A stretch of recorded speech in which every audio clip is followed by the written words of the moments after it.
More NASCAR content? For all the latest in NASCAR, including driver interviews, race recaps, fantasy NASCAR, listener call-in shows, and awesome giveaways, tune in to the Lap Traffic Podcast on iTunes, Podbean, or your favorite hosting site with new shows every Tuesday night. Check out Lap Traffic on the web, thelaptrafficpodcast.com, and follow on Twitter at LapTrafficPC. Don't get caught chasing the lucky dog. Tune in each and every week to the Lap Traffic Podcast. See ya!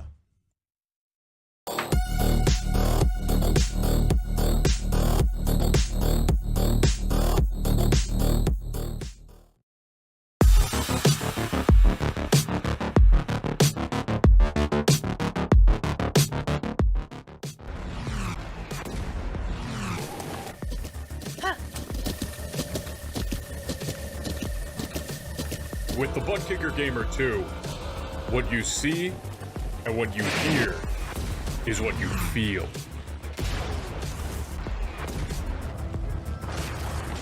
ButtKicker. The future is feeling.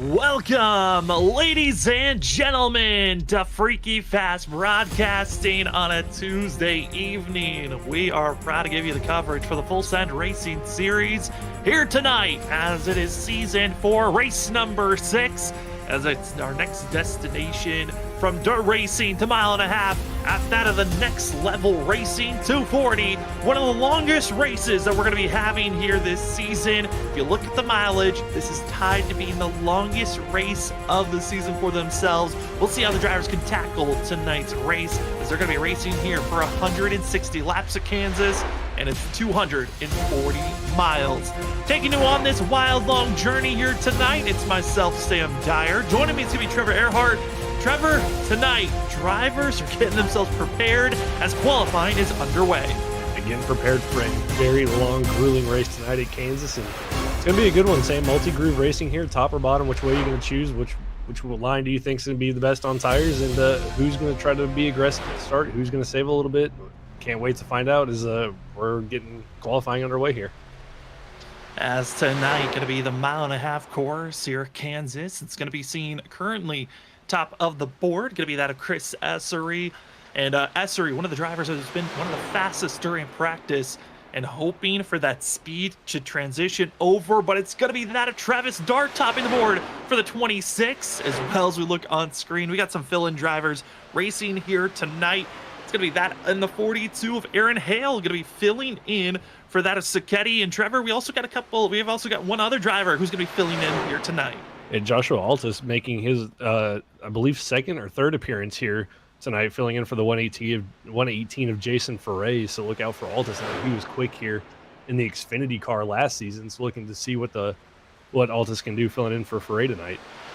And yes, like you said, these drivers raced here last season in the Xfinity car. They've also raced back in Season 2 in the truck. So we'll see if some of the drivers can translate some of their speed that they had then into tonight, as currently it's going to be that of the 21 of Ross Tatum topping the board, as out of the 42 machine taking it into pit road. You see that of the, I believe that's the 43 machine, going to be that of Logan Keys. Here's the 55. Sam Siegel going to be fifth for himself for the 55 machine, but they've got about a minute and 50 seconds left in qualifying. Trevor, last week, drivers certainly, 2 weeks ago, last race these drivers had was Eldora in the dirt. Tonight, Progressive Banking at Kansas, is Andrew Medlin going to be starting off his time for that of the 12 machine. What a wild difference that these drivers are going to be having for themselves. Yeah, completely two different driving styles. You go from turning right to go left at the dirt track at Eldora to pretty much wide open for, the first 10, 15 laps of a run here at Kansas in the trucks. So definitely interested to see how these drivers transition from what we were at 2 weeks ago to here at Kansas, especially with the fact, like you mentioned, the progressive banking allowing you to have two different lines around this track. We got a minute and 10 seconds left. Andrew Medlin going to be finishing off that first lap, tucking low, hoping to maximize the speed. Going to be that of 25th fastest, so taking a little bit easy is this 12 machine. Other drivers that are getting prepared for their first lap, that of Ryan Lynch, as well as Logan Keys, going to be attempting, and John Dart, all going to be taking a little bit slower on this first lap. It's the second lap, though. The drivers have been maximizing their pace. The 12 staying low, trying to keep the pace as well as keep it smooth, ducking onto the apron to cut down on that length of this track. And Andrew Medlin, when we look at the board, he'll top the board. It's the 12 getting the pole position for now. The driver that I'm kind of surprised, Cameron Sarton, one of the fastest of these drivers 2 seasons ago in the trucks at this track, all the way down in 19th position. As that of Logan Keys, he's going to be setting off on his second lap, but I don't think he's going to have enough time. But that first lap going to be enough for third place for the 43.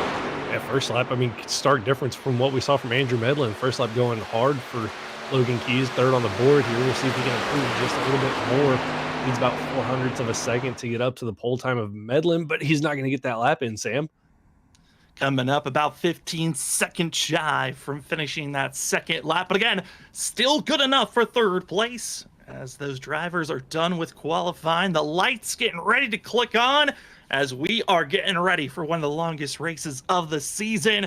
160 laps here at Kansas Speedway. And let's take a look at where our starting results are going to be.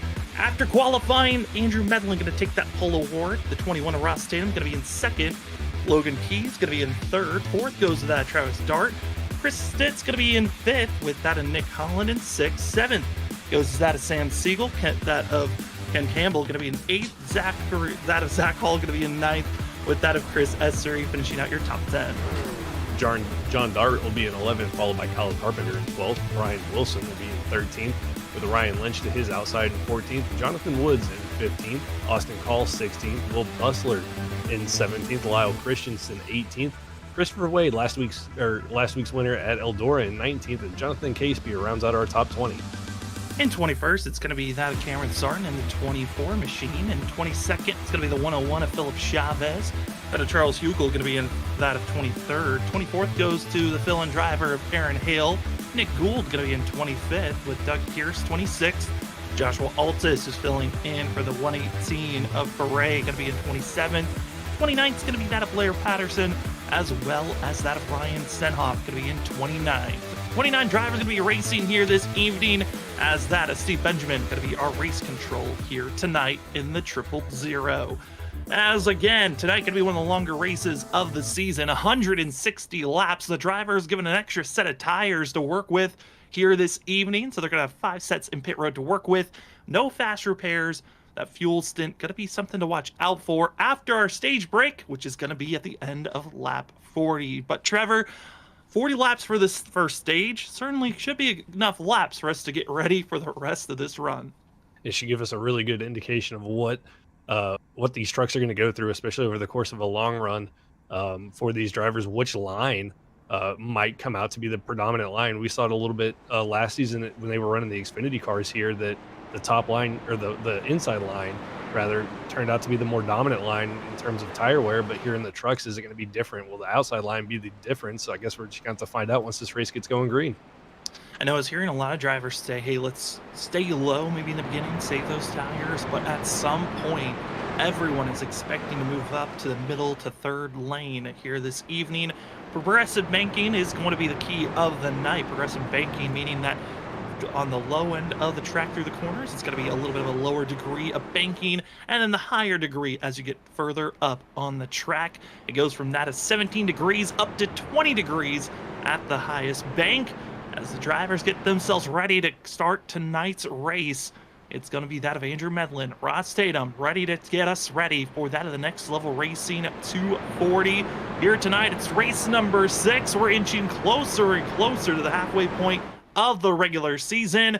Pace car is off. They have to wait until they get in the restart zone. Drivers got to make sure they don't get caught with any type of black flags in the early going. But we're green, and then Ross Tatum not able to get going at all. The outside lane completely stalled out.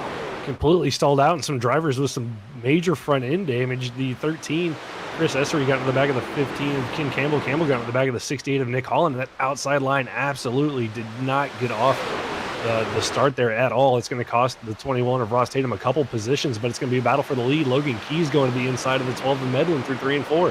Logan Keys taking the lead, and Andrew Medlin might have gotten the pole, but Keys already going to be having a little bit of wiggle. Here comes Chris Stitz pushing up the drivers up into the outside wall. 1 lap in, and chaos already showing.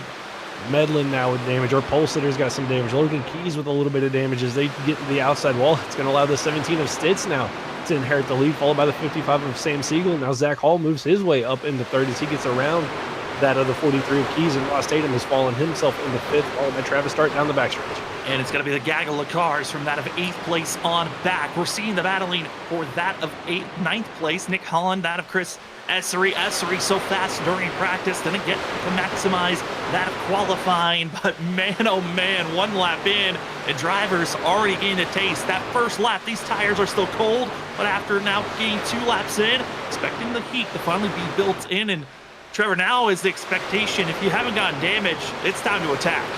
Yeah, now's the time to attack these drivers while you're still kind of bunched up at the top. That of about 6 trucks, kind of in a little bit of a breakaway, is the gap back to that of the 99 of John Dart, kind of where that next group of trucks is really battling at.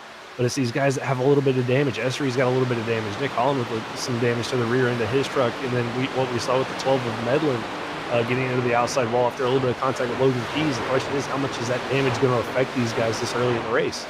Drivers might be dealing with damage, but so far, no one with required damage. It's just some scrub marks, but it's going to be the momentum killer, especially on the fact that, Trevor, we were talking about this, in fact that it's a lot of momentum base. Full throttle is expected for these drivers, or at least majority of this track full throttle in the first maybe 15 to 20 laps. That aero damage is not what these drivers are needing. No, that aero damage is really going to hurt these trucks, especially with it being full throttle for that much of the first stint of a run. And not only that, but these trucks are just momentum based in general, so it's going to hurt them even more. So it's going to be interesting to see how this is going to work out as Medlin still continues to fall a little bit back now, falls behind the 15 of King Campbell and in danger of coming under attack from the 1 of Will Busley. And the 12 staying high, but it's the exit of the corners where we almost saw the exit of 2. There was almost more damage to the outside wall. Here we go on the exit of 4. Will Bustler slicing in between that of the 1 and the 53 is this 12 of Andrew Medlin continuing to fall back. And one of our biggest losers so far, down that of 13 positions. And another driver that's down 13 positions is the 77 of Kyle Carpenter back in 25th position. And that of Ryan Lynch in that last place in 29th. He's down 15 spots, the biggest faller of speed. And for that of Ryan Lynch, it is immediate, just loss of damage for the 3 machine. This could be an early exit already for himself. Yeah, it looks like just caught up in that stack up on the restart or on the start of the race. And you know, everybody in that outside line, Sam, I think has some form of damage from that of about Ross Tatum on back, who was in that outside line. Just based off that stack up, it looks like the 3 of Ryan Lynch, definitely the driver that came off worst for wear. And now we're going to bounce up to the lead battle for 1st, 2nd, and 3rd. That is Sam Siegel having one of the best starts you could ask for this 55. His best finish career-wise with the Full 7 Racing Series. 7th place twice at Indianapolis back in the trucks in Season 2 and at Talladega back in Season 2 in the trucks. The trucks is where this 55 has had a better strength. But the 7th place being your best finish, hey, being up here in 3rd in the first 8 laps of a run is great to see for Sam Siegel. Really great to see, but here goes Logan Keys again, aggressive move to the bottom, trying to get that lead spot back. It worked out well for him the first, well, almost worked out well for him the first time. He got a little bit loose. This time able to hold that 43 truck to the bottom, but here comes the 17 of Stitz. Almost went for the crossover, gives him a little shot down the front stretch as this battle for the lead is going to continue down into turn number 1. Chris Stitz, a driver who has gotten into victory lane 4 times in his career, but Logan Keys, a driver that's been showing a lot of good momentum. It's been the long run where the 43 has been struggling, has slight right side damage, but showing that that damage is not hindering this 43 at all. Might have been a little bit of a cool-off period, but looking good, taking the lead. Other drivers that are in our top 5, that is Zach Hall, going to be about a 1.5 seconds off our leader, and almost 2 seconds off is Ross Tatum, who did not get that good launch at the start of the race, but really did check up a majority of the field that gave the rest of the field a lot of damage, that at our stage break, expecting drivers to stay in pit road for extended time. Okay, we're going to see a bunch of drivers on pit road for an extended period of time, getting as much damage fixed as they can, but Ross, you know, the luckiest one out of all that. Not sure if he missed a shift maybe, or just maybe started in the wrong gear, but definitely could have been a lot worse than what it was. But I'm sure some of those drivers further on back in the field aren't feeling so lucky about what occurred there on that start of the race. As we can see here, Travis Dart, 6th place position, passing the 3 of Ryan Lynch, just absolutely mangled 3 machine, who is right now about 3 seconds off the pace than the rest of the field. We look even deeper in the field in 8th place. That's where we find Brian Williams, who's just lingering in his own world for the 9 machine. And seen the battle in front of him, but right now, not too much pressure behind. He's getting a great battle in his rearview mirror as we're on that front bumper of the 9. It's running kind of that middle groove, so already kind of moved up off the bottom of the 9, has run the middle groove through 3 and 4, see what it does down here in 1 and 2. Again, like this time takes the 9 all the way to the white line. Looks like everybody around him electing to do the same, but 3 and 4 already starting to see some of these trucks start to move up the racetrack. Starting to move up the racetrack, and it was around that a lap 15 to 20. We were expecting the majority of the field to aim for the middle to high lane on where they're gonna be. Now, some drivers did.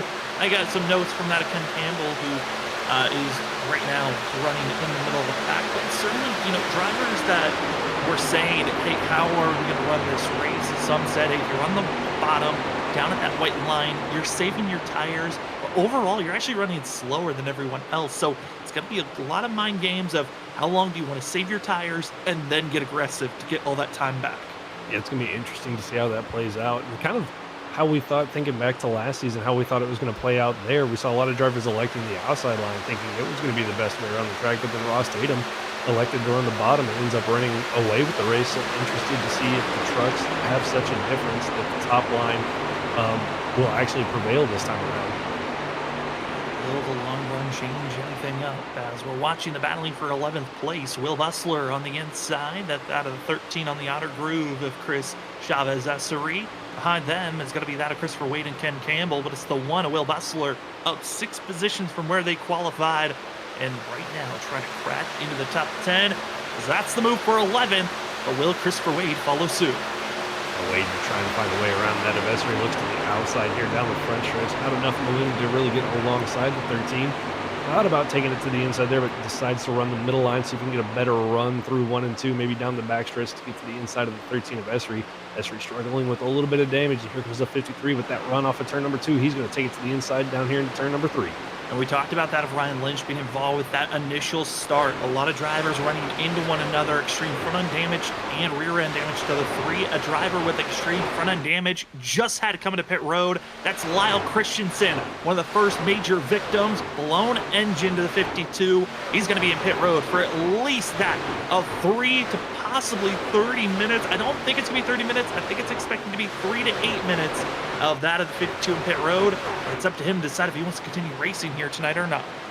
Just unfortunate there for Christian, or for Lyle there with that damage. And that, I mean, that's one of the products of getting some front end damage in these trucks. They tend to overheat once they get a little bit of nose damage, and just showing you how quickly with that nose damage they can overheat, as he's already had to come down and get some service done on that machine.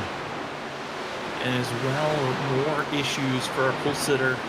That of the 12, Andrew Medlin. He actually got in the wall again as we're watching the 2-time champ and the Disney machine. That of going to be the 24 of Cameron Sarton. And Cameron Sarton coming off a pretty fun week, because he was part of one of our featured first podcasts here at Freaky Fast Broadcasting, the cool down lap, where Trevor, you got to talk to this 24 who was in a very weird spot. He was one of the drivers that led the most laps back in season 2 when they had these trucks here at this track, and that's a big move that we just saw there from the 24. Yeah, big move all the way down to the apron, got by both that of Ken Campbell and the 13 of Essery there. So a really good move from the 24 Sarton as he drives away from those two as they get to battle. And here comes the 30 machine of Charles Hugel trying to make his way up through the field as he goes to battle now to the inside of the 13 of Essery, now side by side with Ken Campbell in turn number 3. Charles Hugel, that of Cameron Sarton, both up 8 positions from where they started, kind of moving as a pair as they're going through this field, as that 30 machine, I mean, he's following the right driver. If you want to start moving forward, watch the 2-time champ, see where he runs, and you can learn a couple of things following these faster drivers that have been so consistent. I mean, Trevor, I think that's one of the beauties of elite racing, is you get to see some of the faster drivers, you get to learn their tendencies. That's exactly what we're seeing here from Charles. Yeah, Charles doing exactly that, just following Sarton. I mean, like you mentioned, you can't find a better driver to follow. Two-time champion, and really quick at most tracks that we go to, and Charles trying to follow in his footsteps. Ken Campbell doing a really good job holding off that 30 machine, running basically 2 different lines here. Campbell deciding to go all the way to the top, Charles all the way to the bottom, and Charles can't quite get that runoff as Ken's able to carry the momentum down the backstretch. 20 laps into this race so far, and could be that outside lane is starting to find that prevailing stint of drivers Once they're up there, it's just the more better defensive line to be in.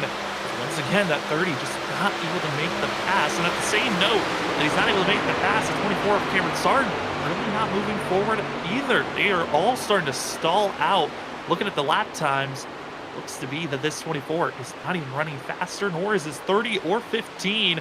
They're all running similar lap times, but they're about 2 to 3 tenths off of the leader and the drivers in front of them.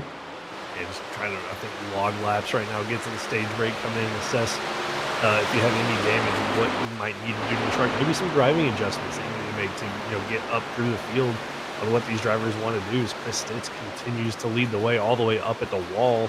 And Logan Keys trying to run him back down. Keys had the lead there, Sam, but like you mentioned, these long runs really hurting that 43 as he's already dropped back to almost a second and a half behind that of the 17 of Stitz. Starting to fall back, and also falling back is going to be the 55 of Sam Siegel, who's going to lose position as 32 with Zach Hall, as well as the 21 of Ross Tatum. Tatum kind of continuing on the same note that he ran at this track last season while they were in the Xfinity car, to just stay low and continue to run his own lane, where, again, like you noted on there, he was the only driver that stayed low all race long. He let everyone else go high, kind of test wherever they wanted to be. This 21 was so stubborn, it worked out last season. Yeah, it worked out for him, and I think he's coming in with the same mindset. Hey, if it's not broken, we're not going to fix it. And again, just running that white line as Logan Keys up into the outside wall. And turn number 4, and then 43 really slow off the corner. Zach Hall and Ross Tatum by him. Sam Siegel in the 55 getting by him. He's really struggling on this on this long run. And the more damage you pick up, you don't want that, especially because this 43 already had some right side damage, and adding even more on top of that could be in a tricky spot, because the more right side damage you get, Trevor, correct me if I'm wrong, but that's just going to make this thing even more tighter on the exit. Yeah, it's going to make the truck tighter as you get more and more right side damage. It's going to make it harder to turn. So not only you're going to be down a little bit on the straight line speed, but in the corners you're going to struggle more. You're going to wear the tires out even more as the truck's not going to want to turn. So Logan Keys is probably waiting for that stage break, or hoping for that stage break to come sooner than it really is, so he can get that truck repaired and try to get back up to the front. Hey, big thing for the 43. We are closing in on 15 laps to go in this stage. In a blink of an eye, we've been green this whole entire time. We thought we could have seen a couple of yellows, especially on the initial start. And on lap 1, a bunch of different scares that popped up. We've been clean green, and our stage break going to be at the end of lap 40. We're watching currently the great battling for 4th, 5th, and 6th, as that of the 43, the 55, both on very different struggle points. It's the 26, Travis Darts catching up to the wounded 43 of Logan Keys, and the tire burning down in the 55. And Travis just kind of fell back, and the 55 of Sam gets into the outside wall, saves it though. A little bit of damage now for Sam Siegel in the 55, really starting to see that tire wear struggling for him. But hey, the good news is if you're running that outside line, it's a lot shorter of a distance you've got to go to hit the wall if you have an issue. So for Sam, I think comes out fairly luckily there, but for Travis Dart, doing a really good job here. I think he kind of hung back a little bit on that start, now starting to close back in on these guys who are really struggling on this tire wear. Now, if you watch us here at Freaky Fast Broadcasting throughout the week, you see that we cover a lot of different vehicles. We've got that of the trucks, and primarily what we see, as well as the Next Gen Cup car and the ARCA car. We usually call the Next Gen Cup car a little bit of a tank. The ARCA car as well can be a tank at times. But these trucks, Trevor, they seem to be the most fragile of all of them. They are very fragile, like fine china fragile. We've seen it where somebody can get hit in the door and blow a motor just from getting hit in the door, and they do not take well to bouncing off the outside wall. In the Next Gen cars, we've seen it where cars bounce off the wall, bounce off each other, no damage, but we've already seen it with how lightly some of these drivers have hit the wall and the extent of the damage they've received. And they certainly are something that you do not want to collect more damage of, as you might be curious, is that Logan Keys we're seeing? No, that's going to be his teammate, Blair Patterson in the 91. Similar scheme, but the numbers are different. As you're seeing the 91 machine, what was that of Chris Chavez Essery battling for 20th place. Crazy to see that for the 13, who I don't think I was expecting this type of a run from himself, but caught up in that initial restart damage. So much front end damage for the 13. This was supposed to be such a promising night for himself, but just too much damage. Now just trying to limp their way forward. And we've already have 2 drivers forced to come to pit road, and we might have our 3rd now. John Dart's slow down on the apron, as you see there, the 99. He might be heading to pit road now. Take that back. He's going to stay out. Hope that there's just not enough damage, because I think they're recognizing we're coming up to that at 10 more laps to go before this stage. It cannot go a lap down. That could be a crucial time waster. Yeah, not sure if John had an issue. Maybe got a little loose off of one of the corners, or not like he had an issue pulled to the apron. There was almost a little bit of contact between Patterson and the 74, I believe it was, of Stenhoff down the backstretch. It was Patterson getting a little loose off the corner. Almost got those 2 together, but it looks like the 99 of John Dart back up to speed now as he's caught up to those 2 as they continue to battle off turn number 4. Yeah, I think it was just a little bit of looseness scrubbing on the wall. You can see there the right side damage of the 99, but in front of him, Blair Patterson, Stenhoff, they're going to be side by side again and almost contact as they were trying to figure out the way to enter the corner with 2 different ways they wanted to arc their way into the entry. Almost contact with the exit of the corner. Goes to the 74, but here comes the run from that of Blair Patterson. Now, these drivers aren't battling for stage points. That's going to be the drivers inside of our top 10, but this is certainly a good one for 21st position. Yeah, good battle between these 2, and up in front of them, good battle brewing between Nick Gould and that of Chris Essery, as the 14 has caught the 13 of Essery. Going to look to the inside down here in 1 and 2 and see if he can get that 14 machine past Essery. Decides to follow him through 1 and 2, see if he can get the better run here on the exit of turn number 2 down the back straightaway. Trying to get the better run as we hop on board with that Nick Gould, as closing in. You can see the wounded damage on that of 13. Chris Essery both going to be running right on the outside wall, ripping the top, coming less slightly down, trying to get the better run and carrying some good momentum and speed. And the draft out goes to Nick Gould. He's going to have to go for a dive bomb and a slide job move if he's going to make this pass. It looks like he's going to be just staying in line and just following the 13, which I think at this point, not a bad call, especially in the fact that we're almost to our stage break. We're coming up to 7 laps to go before our stage is done, as that's at the end of lap 40. Top 10 drivers get those stage bonus points, and these drivers back here certainly taking it easy, as some of the battles that are inside of our top 10, getting back for 4th place. As Travis Dart has gotten by that of Logan Keys, but here is the 10th place finish of runner, and as well the battling that's going on. I gotta say, a lot of these drivers inside of the top 10, they're just trying to settle in and take it to the end, coming up to 6 laps to go when they cross the line. It's trying to survive to the end of the stage, get your stage points that you can, and see where you can go from there. As I think Christopher Wade now moves his way up, actually a couple spots up, out of the cut line of the top 10. Cameron Sarton in that 10th position, trying to get around Sam Siegel. He's about single down out of the cut line for the stage points of the 55. Really still struggling on those tires. And Sarton and Wade slowly moving their way forward, following the one of Will Bustler. And if you're just joining us now, we've got ourselves 6 laps to go before our stage is done for the Full Send Racing Series. This is the 6th race of the season for that of the Next Level Racing 240 tonight at Kansas. It's going to be one of the longest races of the season, and we already have one driver officially out of this race. That's the 3 of Ryan Lynch, caught up on an initial start incident of the whole entire outside lane, not able to take off, all running into one another. There's some drivers with some major front end, rear end damage, some with even both, and they're dealing with the struggle. 5 laps to go in this stage. Right now, it is Chris Stitz dominating up front. Yes, Stitz, once he got around that of Logan Keys, kind of really checked out. Zach Hall hasn't really been able to run him down. And matter of fact, Stitz, that last time by, fastest truck out of our top 3. Ross Tatum not too far behind him, but Stitz looking really good, running that outside line and that 17 machine, but making it look good out there for himself. He certainly is looking fabulous as we're closing in on that of 3 to go.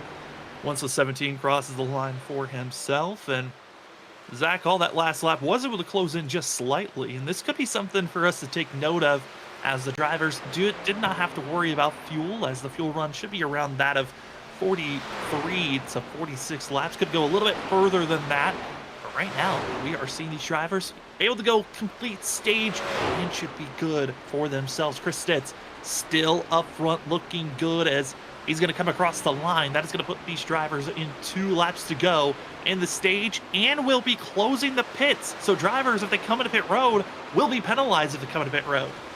Yes, not wanting to make that pit road entry unless you absolutely have to is right there. The race notification comes through that pit road entry is now closed. So all these drivers have to. And we got a caution. It is going to be the 91 of Blair Patterson bringing out the yellow on that of the exit of turn number 2.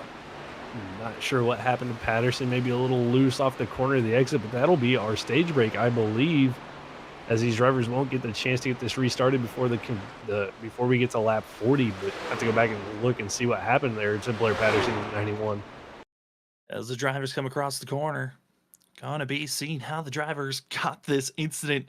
You're gonna see the 13 down onto the apron, hits the apron, bounces up, and just nowhere to go if you're Blair Patterson. He was holding his line, but because of hitting the apron, it forced the 13 of Chris Essery, who was damaged, wounded, and has been struggling to wipe out the 91.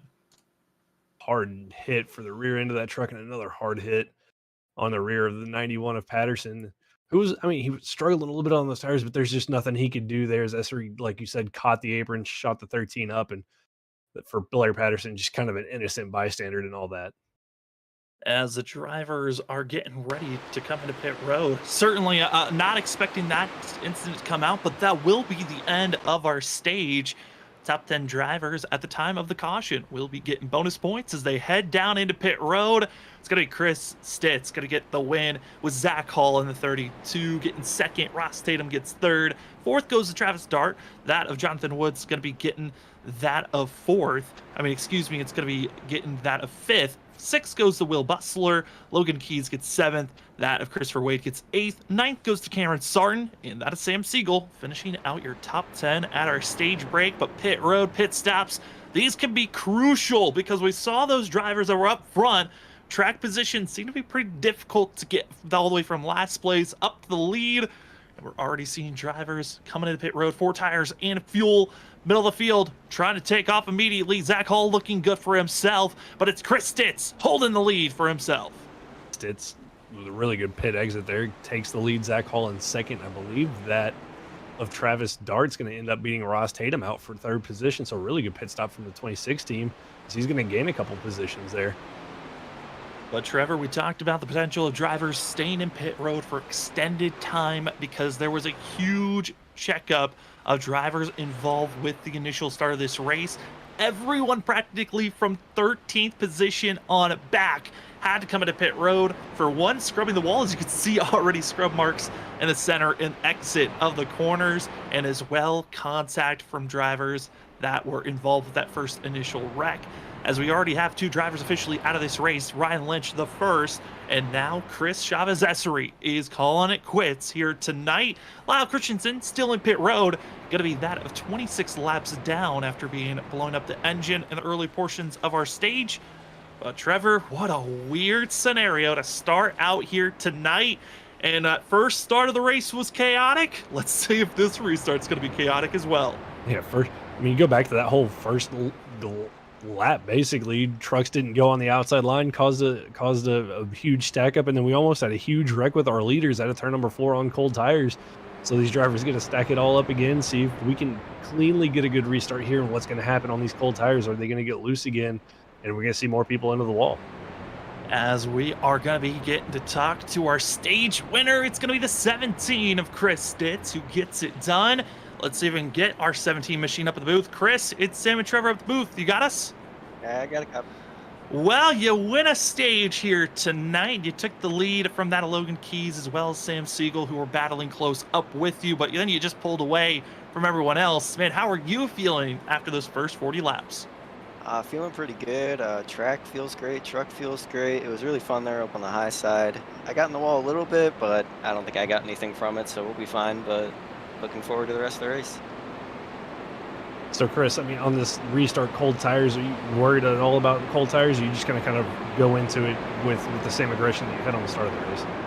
I'm definitely going to be a little bit cautious, seeing what happened to Logan at the beginning of the race there. We got a little loose, but probably going to, lift a little bit, but still going to push and try and stay out front. Chris, we know that progressive banking is going to be a big factor here. We were seeing a lot of different strategies of staying high or low. Are you feeling a comfort zone on either staying low or high, or is it kind of just feel it out as the run goes on? I'm definitely looking to stay on the bottom for the first few laps, but once we get a little bit more into this run, that outside is somewhere I want to be. Well, Chris, we'll let you get back to focusing as we're about to go green, but good luck here tonight. Hopefully we'll be talking to you at the end of the race. Sounds good. Thank you, guys. As that's going to be the Hack Racing driver of Chris Stitz winning the stage for the 17, but can he get a win here tonight? As we've seen a lot of different winners this season, but will that Stitz finally get it done here for season 4? It's going to be Chris Stitz, Zach Hall, that of Travis Dart, Ross Tatum, going to be your top 4 with Jonathan Woods, Will Bustler, going to finish out your top 6. 7th is going to be that of Christopher Way, Logan Keys, Cameron Sarton, and Ryan Wilson. Going to be your top 10 on this restart. Stage racing is done. Now it's time for the grueling part. Who's going to be winning at the end of this race? Well, let's see, as we are back to green flag racing for the next level racing 240. And it's a great restart by everybody. Zach Hall with a good start, but Chris Stitz with the best start of them all. Zach's trying to get clear of the 26 there of Travis Dart down into 1 and 2, and Ross Tatum trying to follow suit, but he's got to battle the Daytona winner of Jonathan Woods, who's looking really good early on in this race, trying to get side by side with him for the battle for 4th. But it's going to be Chris Stitz with a clean run down the back straightaway. Through the back straightaway, they hold on up the exit of turn 2, where that we saw a very tricky spot for the exit of 4. Will anyone get loose, full throttle? And up front, they look stable. Even deeper in the field, they look stable. But look at them fanning out. 2, 3, almost 4 different lanes on the front stretch as they all try to scatter into 2 by 2 through the corners. Everybody trying to sort themselves out. A little bit of a wiggle from the 118 of Joshua Altus. Kind of checks up the 9 there of Brian Wilson. Chavez trying to get to his inside. It's going to be a battle for that of about 10th, or that from about 10th through 12th as they try to sort that one out. Everybody just stacked up on top of one another, trying to find runs and get around each other. Again, these drivers all in a similar spot of how do you want to protect your tires on this run, because you don't want to give up the track position. You recognize these tires are at a spot where you're practically full throttling your way through, and it's going to be side by side for 3rd, but behind that for 5th on back, it is still side by side 2, almost 3 rows deep, as that of Christopher Wade can find himself just lingering on the inner groove. Yeah, Wade kind of boxed in behind the 21 of Ross Tatum. He's got Logan Keys to his outside. And then the 118 of Joshua Alt is also trying to get to his outside, trying to get around the 53 Christopher Wade. And Wade just kind of being patient here, running that bottom line, trying not to tear up his stuff, and letting these 2 go up ahead of him and battle it out, wear their stuff out, and try to run them back down later in the run. The 21 of Tatum gets on the apron a little bit, shoves the 43 Keys up, but they keep it clean, keep it off of one another. Somehow keeping it clean, and right now it's 3rd on back, all pretty stacked up on top of one another. And that aggressive pinching move by Logan Keys, he continues to try to keep himself right on top of the driver who is inside. But you're seeing drivers almost on a stacked 3 wide entry here into turn number 1, and Ross Tatum having to back out with Will Bustler in front of him. Yeah, Ross Tatum had a really good run there, just nowhere to go as Bustler getting a little bit of a side draft there from the 43 Keys. Keys tries to pull that 1 truck backwards and again being really aggressive, pinching the truck to his inside down through 3 and 4, see if he does it again. And again, the driver right almost down to the door of the 1 machine, but see if he can get the better run here off the corner. But he's going to have Travis Dart in the 26 in front of him, but Dart's going to go to the inside trying to find a way around Jonathan Woods in front of him. And it's a similar situation of that of Ross Tatum staying low onto the apron, closing in on the gap, but they just cannot get away from one another. But Logan Keys, once again, staying so close, just giving barely any room for the 1, just enough for 1 lane, and finally able to make the pass as Joshua Altus gives the little bit of almost a bump draft on the back stretch, as they're going to be still side by side. But it's Jonathan Woods almost about to lose touch here for the positioning as they're battling here for 3rd place. Yeah, Woods got a little loose out of turn number 2, allowed the 26 Travis Dart to his inside. That's going to stack up Logan Keys in that outside line. That's where he's wanted to be. Gonna think about taking it 3 wide. The 43 machine thinks a little bit better of it, though, as that gap's going to close on him on the exit of turn number 2. Gets a little loose, almost gets down to the 1 of Will Bustler. These trucks are all over the place, Sam, and they're being aggressive early on in this run. They're being very aggressive, but the tires are at some of their grippiest at this time. They're heated up the tires. They know they can attack. They've only got about 5 more laps before they've got to settle in. And for those that have been too aggressive, they'll start to go backwards. Those that have been settling behind and watching this chaos, such as that of going to be Christopher Wade in 9th place, watch out for the 53 here in the next about 10 laps or so. I think he might be the driver on the move as he's been watching all this aggressive racing. Yeah, Wade all the way back there. Him, Ross Tatum, the 24 of Cameron Sarton. I mean, he's a little bit further back there. Again, all these drivers that are being a little bit patient, watching all these guys go up there and battle hard. I expect to see them work their way forward as this run progresses and we get closer to green flag pit stops. I expect to see them work their way up into the top 5 in the field. As some drivers have been on the move, others have been going backwards. Right now, watching at that of the 15, Ken Campbell, 12th place. Got that Philip Chavez to his inside. Philip Chavez up 9 positions from where he started for the 101. As he qualified all the way back in 22nd position. Ken Campbell going to be throwing it to the outside lane, but watch out behind the 9 of Brian Wilson. Wants to get moving here quickly as he made a very aggressive move on the rear bumper of the 101. Yeah, Wilson had a really good run there in the first stage and lost a little bit of track position on pit road, trying to work his way back up through the field to the inside of the 101 of Chavez there, trying to get that position taken over, or take over that position, but not getting that run down the back straightaway that he needed. And the 14 of Nick Gould slowly closing in on these guys, along with our pole sitter, the 12 of Andrew Medlin. Looks like he's got that truck repaired fairly well, and he's starting to work his way back up through the field. Andrew Medlin was actually going to take a couple of pit stops under that last stage break that we had, able to spend a lot more time on that first pit stop to get repairs done, then came in, got the tires, and have a little bit of, I believe, just 1 lap advantage over everyone else. Really truly isn't an advantage when everyone else was under pacing, but the 12 has gone into the outside wall plenty of times here in stage 1. For the rest of this race, he cannot afford to get more damage because there's not an absolute caution that will come out, as there's no more stage breaks. It's all about if an on-track incident happens, that would be our next caution. Yeah, so he's going to have to be really careful about that. Don't want to waste any time if we have green flag pit stops trying to get some damage repaired on that 12 machine, but looking good here early in the run, trying to make up some positions. Is up front. The 2 of Jonathan Woods under pressure still from the 26 of Travis Dart. They settled that battle once, but looks like Dart trying to close back in on the 2. Trying to close in on the 2 machine, 4th place. You can see the great racing action from that of 3rd place on back, and it's over almost a second and a half. Our front 2, Chris Titt, Zach Hall. I mean, Trevor, those 2 drivers have checked out immediately from the first restart lap, and they continue to pull away. But we have some bad news for drivers in the middle of the pack. I just was talking about the great movement by the 101 of Philip Chavez. Trevor, he's about to get disconnected from the server. He has been gone for over a lap and a half. That is a terrible sign for the 101. I don't think he's going to be coming back. And if he does, he's going to be that up 3 to 4 laps down. And as well, adding to the pile of DNF drivers of Chris Chavez Essery, Ryan Lynch, and Lyle Christensen.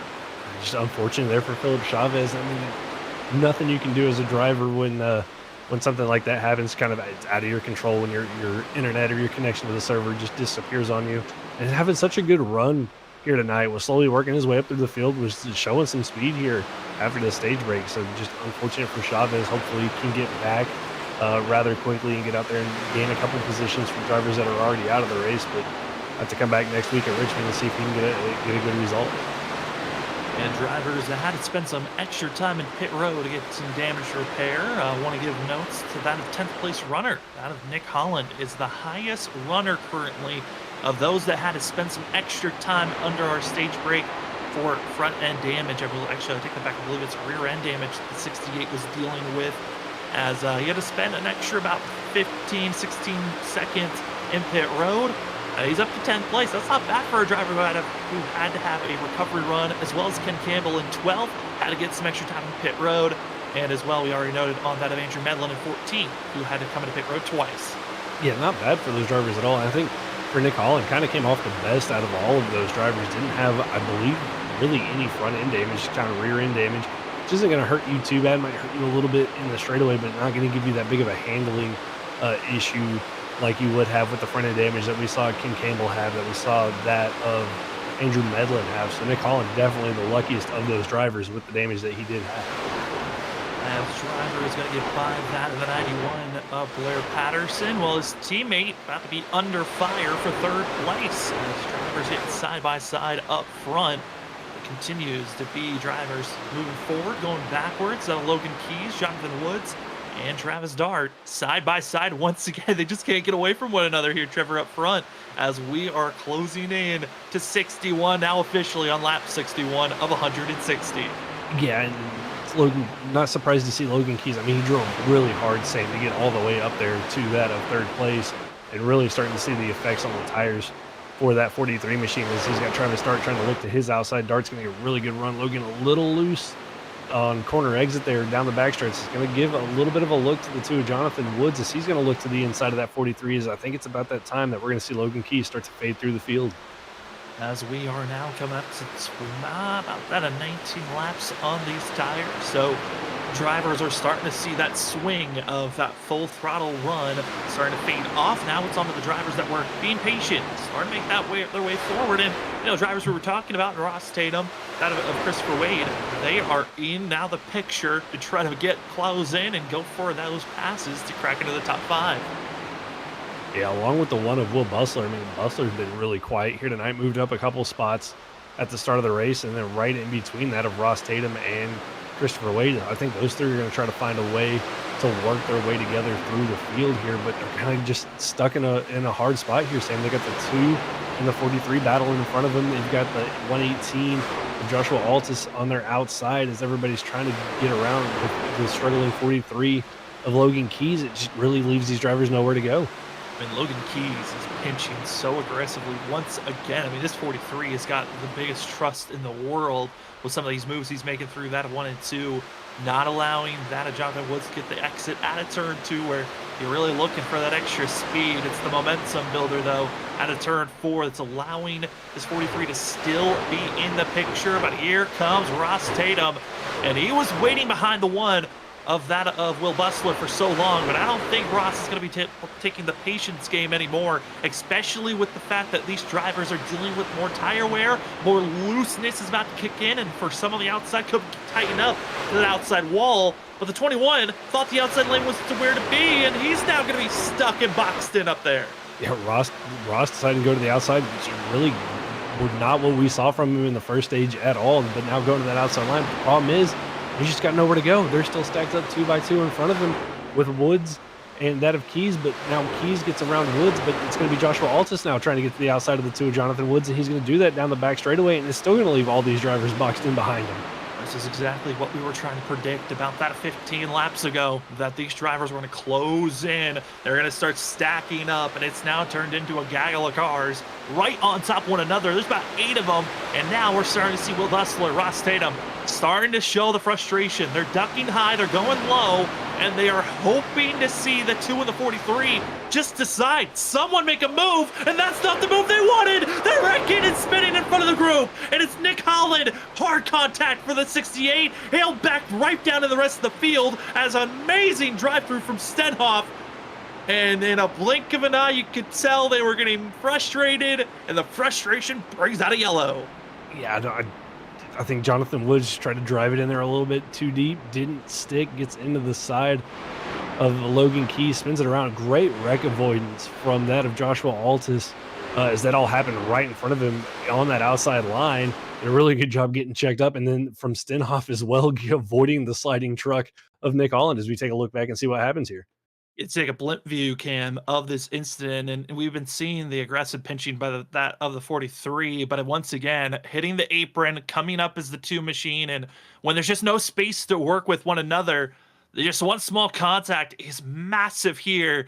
As you're going to see Ross Tatum, he's trying to back off, goes down, gasses it up, able to get by that of Woods, but then Woods slides right into that of Nick Holland, and Holland, that is going to be required damage for himself. As we ride on board with this Stenhoff, he's going to be seeing some wild movement from that of 68 and somehow scaping on by.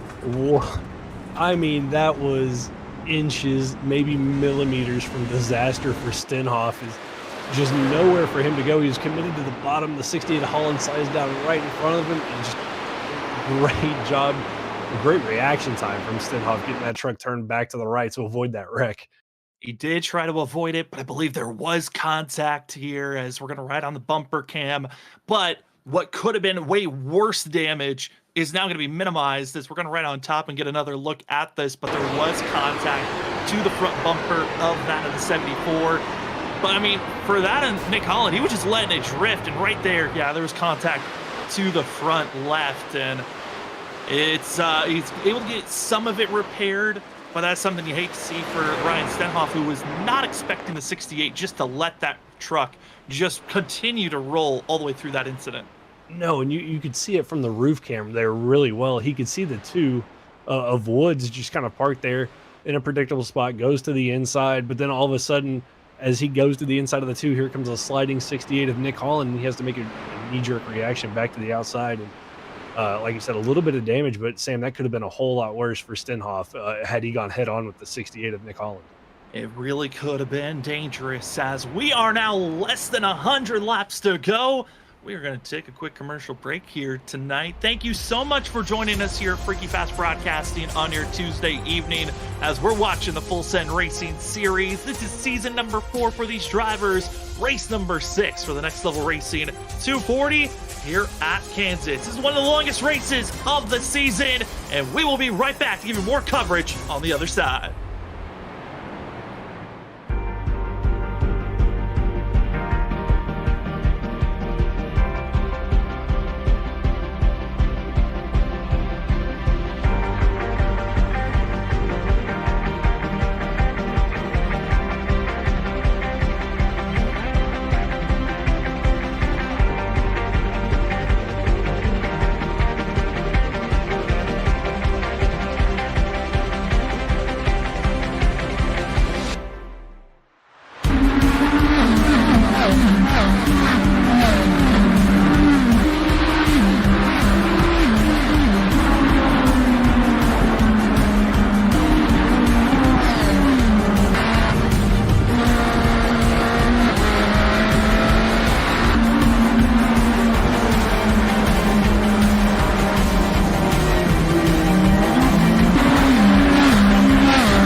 Welcome back, ladies and gentlemen, as we are back to green flag racing here tonight. A couple of drivers getting a little bit too frisky going to Green 2 there, as Cameron Starnes going to have to back out of that situation. But man, what some great racing we've seen so far here this evening. We got to give a big shout out though to some of our sponsors as they're back coming across the line for lap 73.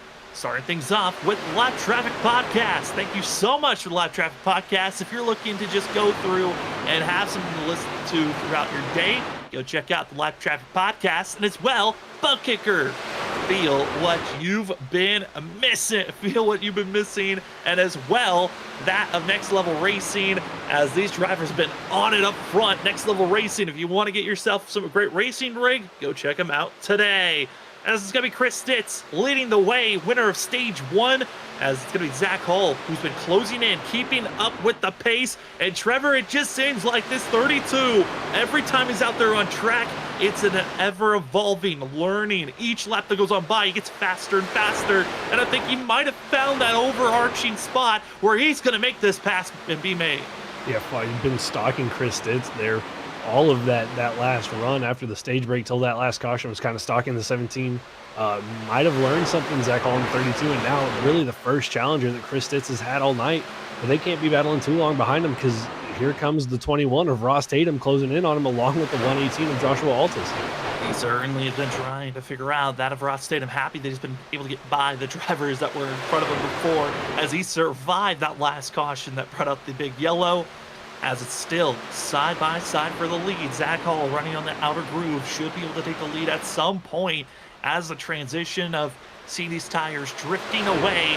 But Chris Stitz, just no give up in this 17. And speaking of not giving up, that of Philip Chavez, we talked about being disconnected. He is back out there on track. The issue for the 101, 17 laps down.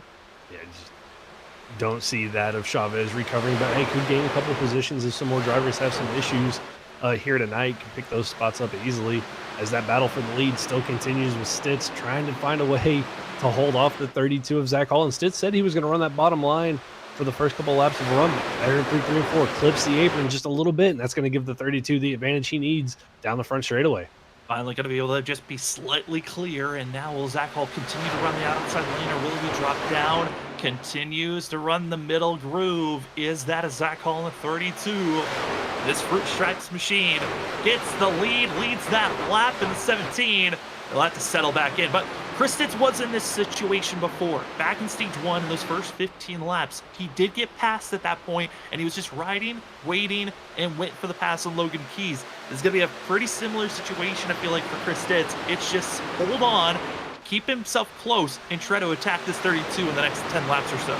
Yeah, save your tires now, following his tire tracks, keeping that draft. You don't want to let Zach Hall get away from you and have it come down to, you know, maybe somebody making a mistake. You want to stay in touch with that 32 so you have a chance to go to battle with him. But he's got the 118, Joshua Altus, who's cleared the 21, or Ross Tatum closing in on those two. So if they get back to battling again, this might bring Altus back into the picture, along with the 21 of Tatum and the 1 of Will Bustler.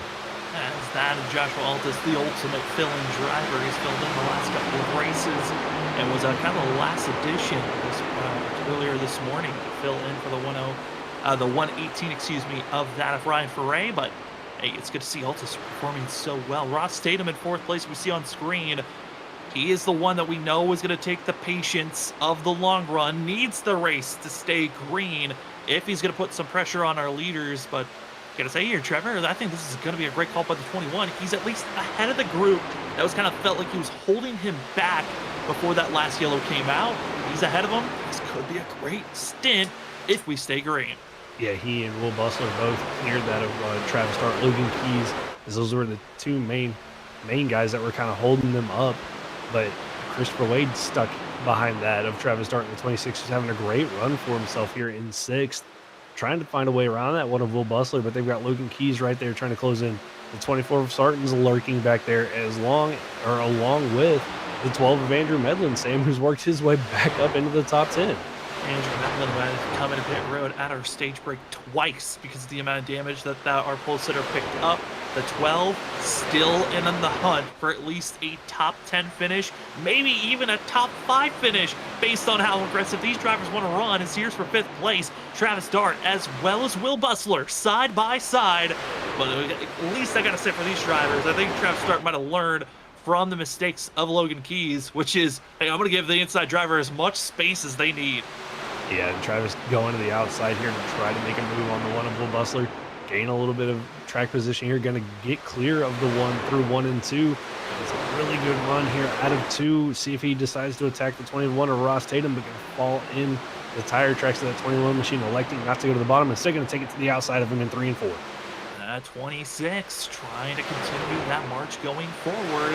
And for Ross Tatum, I don't think he can give up that position. You cannot afford to lose any more spots. Already has given a position to that around Joshua Altus, who's trying to run down our top 2. And this time, watch out for Travis Dart as he's trying to now follow the 21. Joshua Altus, he might have taken 3rd place, but now under a fighting spot.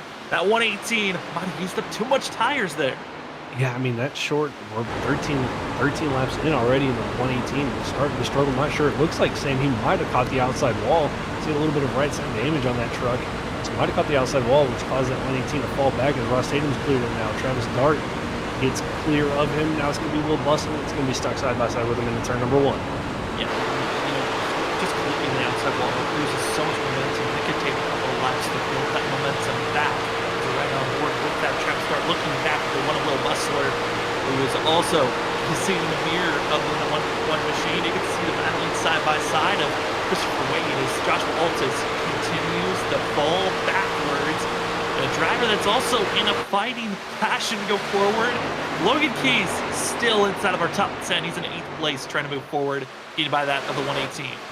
Yeah, Logan doing a little bit better job, I think, this time around. Saving tires hasn't been that aggressive since the drop of the green flag, so maybe learned a little bit there, deciding to save a little bit, see if he can make a run late into this, and see if he can gain a couple positions as the leaders coming up on the lap car of the 68. And Nick Holland, that was the side-by-side battle with that of Travis Dart and Ross Tatum that got almost a little bit sticky there on his exit turn number 4. Nick Holland just happened to be back out there on track 18 laps down, and you can tell extremely off the pace after being involved in our last accident, but drivers continue to battle forward as here's our Andrew Medlin cam. This is here on the bottom right. Focus as always is this 12, but Trevor, it's those hands that I'm curious about. Been seeing a lot of drivers working the wheel on the exit of the corner, but he is throwing it to the outside. To the outside, nice smooth wheel and puts a little bit of a correction there on turn number 4. But Medlin, as always, laser focused and looking smooth here as he's still trying to recover from the damage he received early on in this race. Now to the inside of the 43 of Logan Keys. And Sam, last time we saw these two side by side, we know how it ended. Almost a little bit of contact there through 1 and 2. Medlin had to back out of it. Yeah, but that time it was the 12 that was stuck on the outside lane. He's now trying to force the inner groove, but Logan Keys so aggressive on the pinching, not able to make it work out. And we talked about Cameron Sarton being a part of our podcast, the Cool Down Lap. Andrew Medlin, also a part of the podcast, as he got to have a great conversation with Zach Hall about the Thursday night coverage of the Stars and Stripes that we covered here on Freaky Fast Broadcasting. Cameron Sarton right now, 10th place for that of the 2-time champ, as he is currently up 11 positions. He qualified all the way back in 21st spot, which was very underwhelming. I was expecting that of Cameron Sarton to qualify up in the top 15, maybe even top 10, and he had to work his way through stage 1, now inside of the top 10, but under fire here, out by that of Ken Campbell. Gotta watch out for this 24. And Campbell, another one of those drivers that suffered early damage early on in the race and slowly been recovering. A driver that had to spend extensive time on pit road here in the stage where getting that fixed, trying to work his way back up through the field and doing a really good job of it as he's battling with 24 Sarton, trying to see if he can get that 10th place spot away from him. And speaking of battling, here's for 15th place. It's going to be the 18 of Austin Cole. I've talked about the 18 all night long, but he's got some drivers that we have talked about. Sam Siegel, who at one moment was battling in our top 3 for the 55, and also going to be seeing that of the 99 of John Dart, battling to see who can be inside of our top 15. Yeah, Dart, after his little bit of an issue, saw him fall through the field, doing a good job coming back up through the field. Sam Siegel, who we saw, like you said, in the top 3, trying to work his way back up through the field, and Charles Hugel back there as well was having a good run for himself as all these drivers battle for that 15th position, along with the 74 of Stenhoff, who I gotta say, Sam must be feeling pretty lucky to still have a competitive truck after barely getting through that last incident. Yeah, and then behind them, I mean, the driver who never even had a chance to be competitive here tonight, but qualified well, that's Kyle Carpenter in the 77, who's got major front end and rear end damage. It's kind of the wounded machines of, the misfit machines back here that just have had awkward times throughout the night for themselves. But for the lead, it's side by side. Zach Hall, he's ripping the top, but that of Chris Stitz finally has moved up to the middle lane. And Trevor, it's all on for the lead position. That was Stitz's first opportunity to go for the lead. Wasn't able to collect himself to get that lead position, but showing that there is speed. He just needs a better dive bomb and slide job move if he wants to get that top position. It's going to be interesting to see how Stitz is going to attack this. That inside line, I don't think he's going to get enough of a run through or on the exit of the corners. Is that outside line? So it's that of Stitz is really going to have to set this up on Zach Hall if he wants to get this lead back. But now, got to close back in after he lost a little bit of momentum on the exit of turn number 4 that last lap, trying to make that move. Follow in line on rails is this 32 and 17. Over that of 3 seconds is the difference between Zach Hall, the third place, and Travis Dart, and also that of Ross Tatum. And Trevor, I mean, multiple of different battles of drivers inside of our top 10, but the gaps between them, it is still kind of, shocking to see the major differences of our top 2 to this battle we see on screen as Ross Tatum trying to get back into third. Yeah, Ross Tatum finally going to clear the 26 of Travis Dart, but like you said, hard to believe that of Zach Hall, Chris Stitz, able to pull a 3-second gap back to that essentially second group of drivers that's battling there for second place with Tatum, Dart, Bustler, and Wade.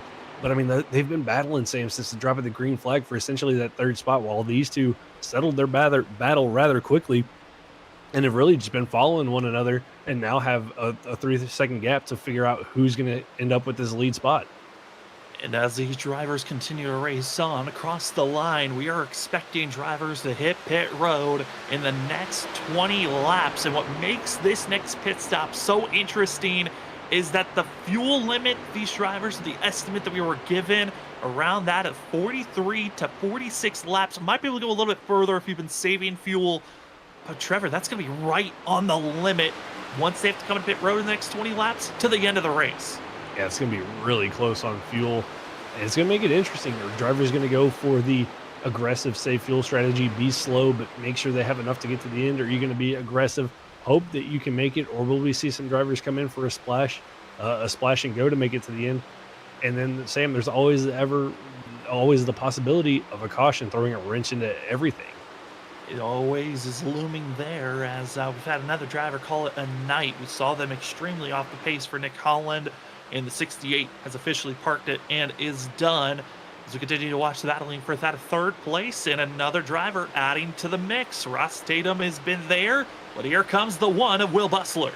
And Bustler closing in on those two as the battle for the lead heating up again as Stitz gets to the inside of Zach Hall in 1 and 2, but the battle for 30 continues. But Tatum again just can't get to the inside of Travis Dart to make that move stick.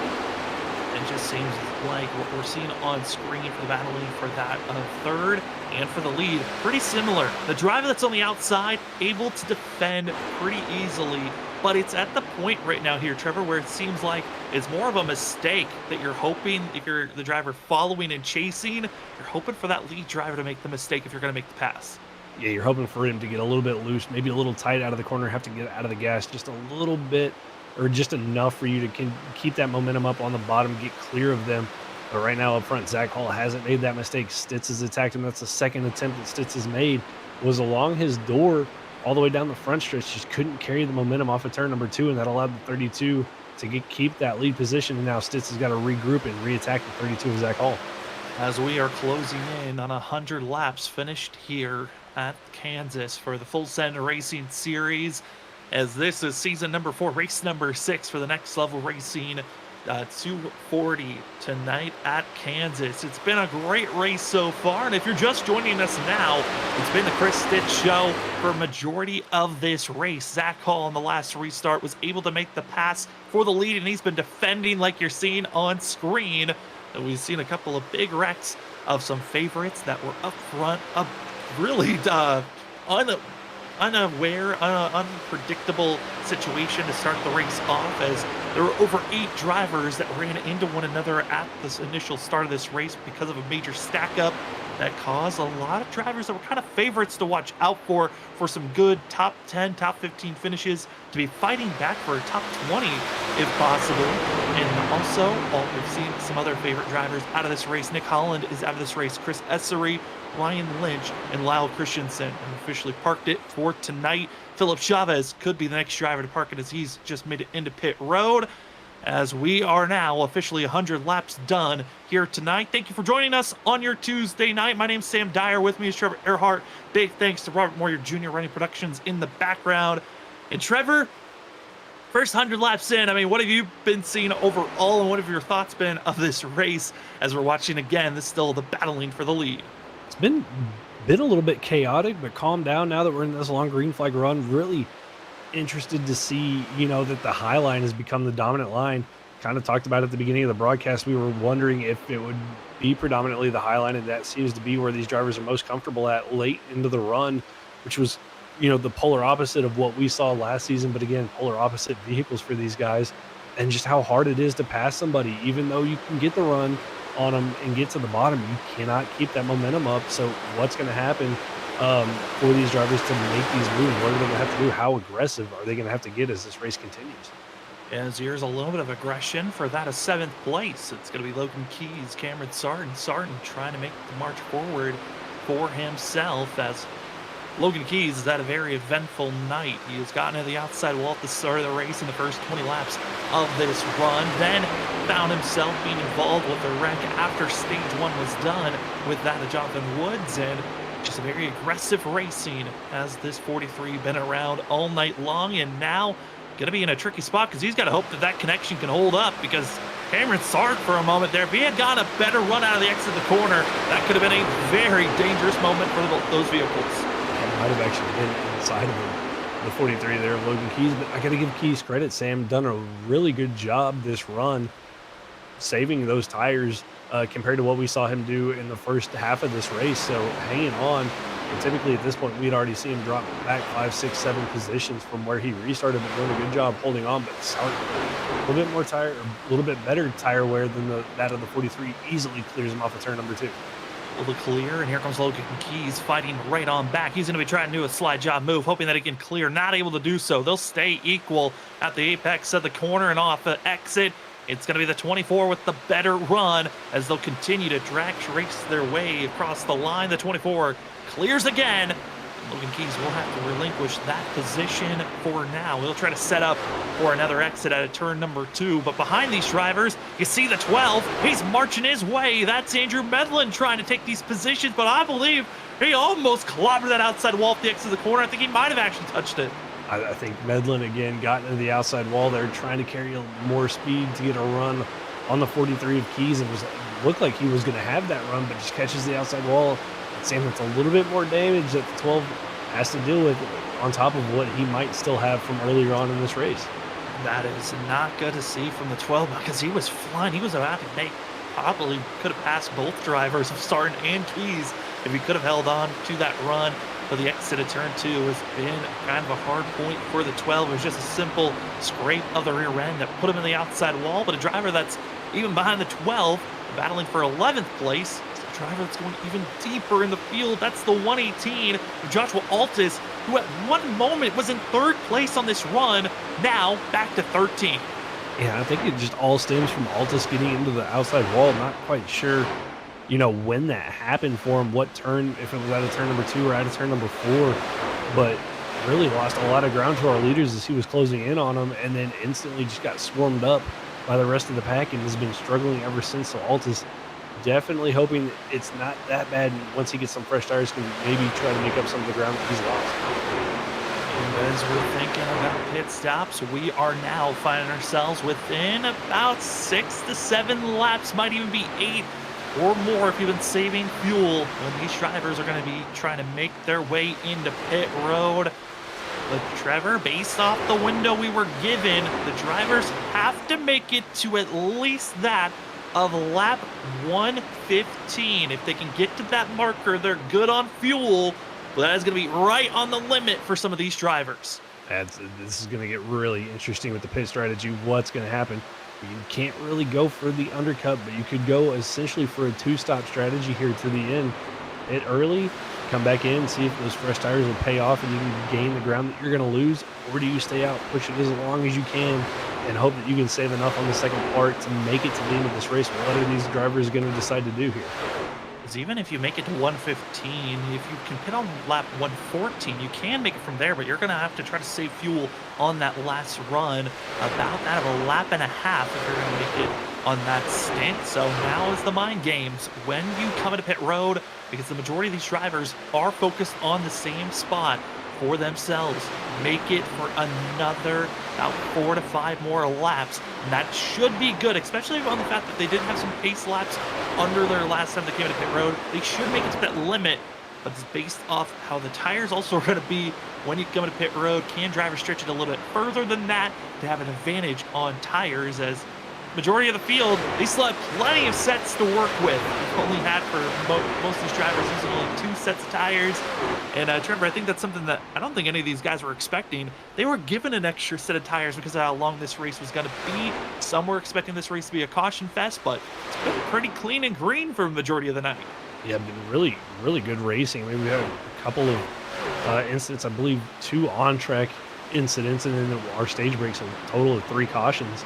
But other than that, we've been green the whole way, and those extra sets of tires, might not need them, but hey, you never know. There might be a late race caution where those extra sets of tires could come in handy as these drivers keep inching closer. Sam, lap 111 now, closing in on that pit window. Closing in on the pit window, and some of the drivers battling for position. The closest one on track is going to be, for those in the top 10, it's going to be for 9th place, Logan Keys and Andrew Medlin, as well as the battling for 11th place of Ken Campbell and Nick Gould are going to be drivers to watch out for. And lap traffic also trying to make sure that they're out of the way over the radio, trying to make sure they do not get in the leader's way at all, as Nick Gould setting up Ken Campbell. And these 2 drivers have been around one another for the majority of this run. And Nick Gould finally able to get to the outside, and he'll try to rip the top and have the better momentum off the exit of the corner. And how about this run from Nick Gould, Sam? We've seen him kind of struggle for the start of the season, but having a really good run for himself. And as I say, that gets into the 15, and Ken Campbell gets a little loose on corner exit. That's going to be heavy damage for both those trucks. And now they're both going to be pointing straight. We keep ourselves green here.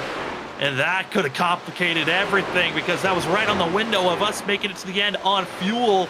And now drivers with that contact, we'll see who's going to come into pit road this lap or in the next 2 to 3, because this is right around the window that they are good on fuel. But if they've saved enough, they're obviously going to stretch it out. But Nick Gould, Ken Campbell, man, a good runs for the both of them.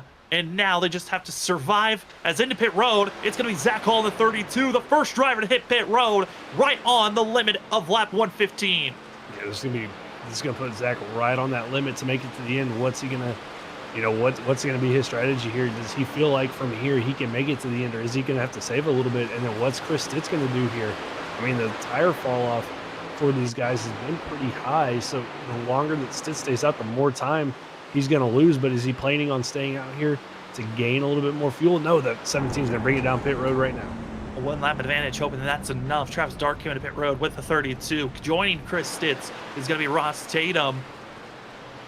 And staying out for an extra lap, Will Hustler, that of Christopher Wade, as well as Cameron Sarton, as that of Aaron Hale going to be following suit with the other drivers that just came into pit road. As Trevor, 116, 1 lap difference between Zach Hall and that of Chris Stitz. Is that enough for Stitz? And can Will Bustler maybe change things up? Will he come into pit road this lap? He is the one machine coming into pit road. Do not want to get caught speeding. You have to go from that of about 140 miles per hour, 150 for some, all the way down to 45. Yeah, you cannot afford to make a mistake right here on pit entry or pit exit.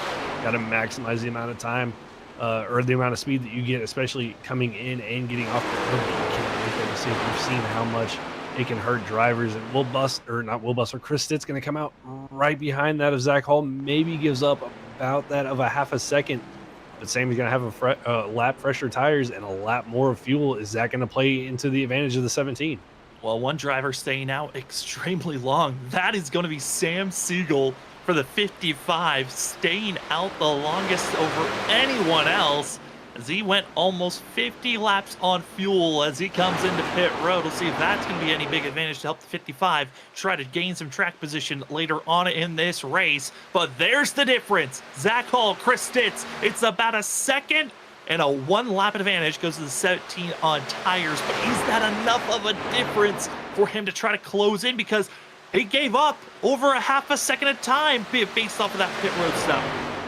He gave up a little bit of time there. Is he going to be able to close it in? I mean, it's going to be hard for him to do, especially he's got to close this gap, Sam, but he's got to do it without absolutely destroying his tires to get there. And I think it might be a little bit hard for him to do as he's slowly starting to reel in that 32 machine. Slowly trying to close in on the gap, and now it is on the hunt as we are going to take our final commercial break. When we come back, we'll see how close Chris Stitz can be to Zach Hall as we are taking you to the end after this side-by-side commercial break. We are watching the Full Send Racing Series on Freaky Fast Broadcasting. It's the Next Level Racing 240, one of the longest races of the season. And we'll be back in just a few moments as 32 is holding on.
Welcome back, ladies and gentlemen. You've been watching that of the Next Level Racing 240 for that of the Full Send Racing Series. Zach Hall had the lead when we went to commercial break, and he's about to fall down to 4th place.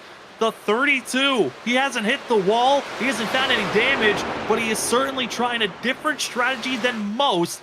Is this 32 Fruit Stripes machine, as that is Zach Hall now back to 4th place. But thank you for joining us here on Freaky Fast Broadcasting. My name is Sam Dyer.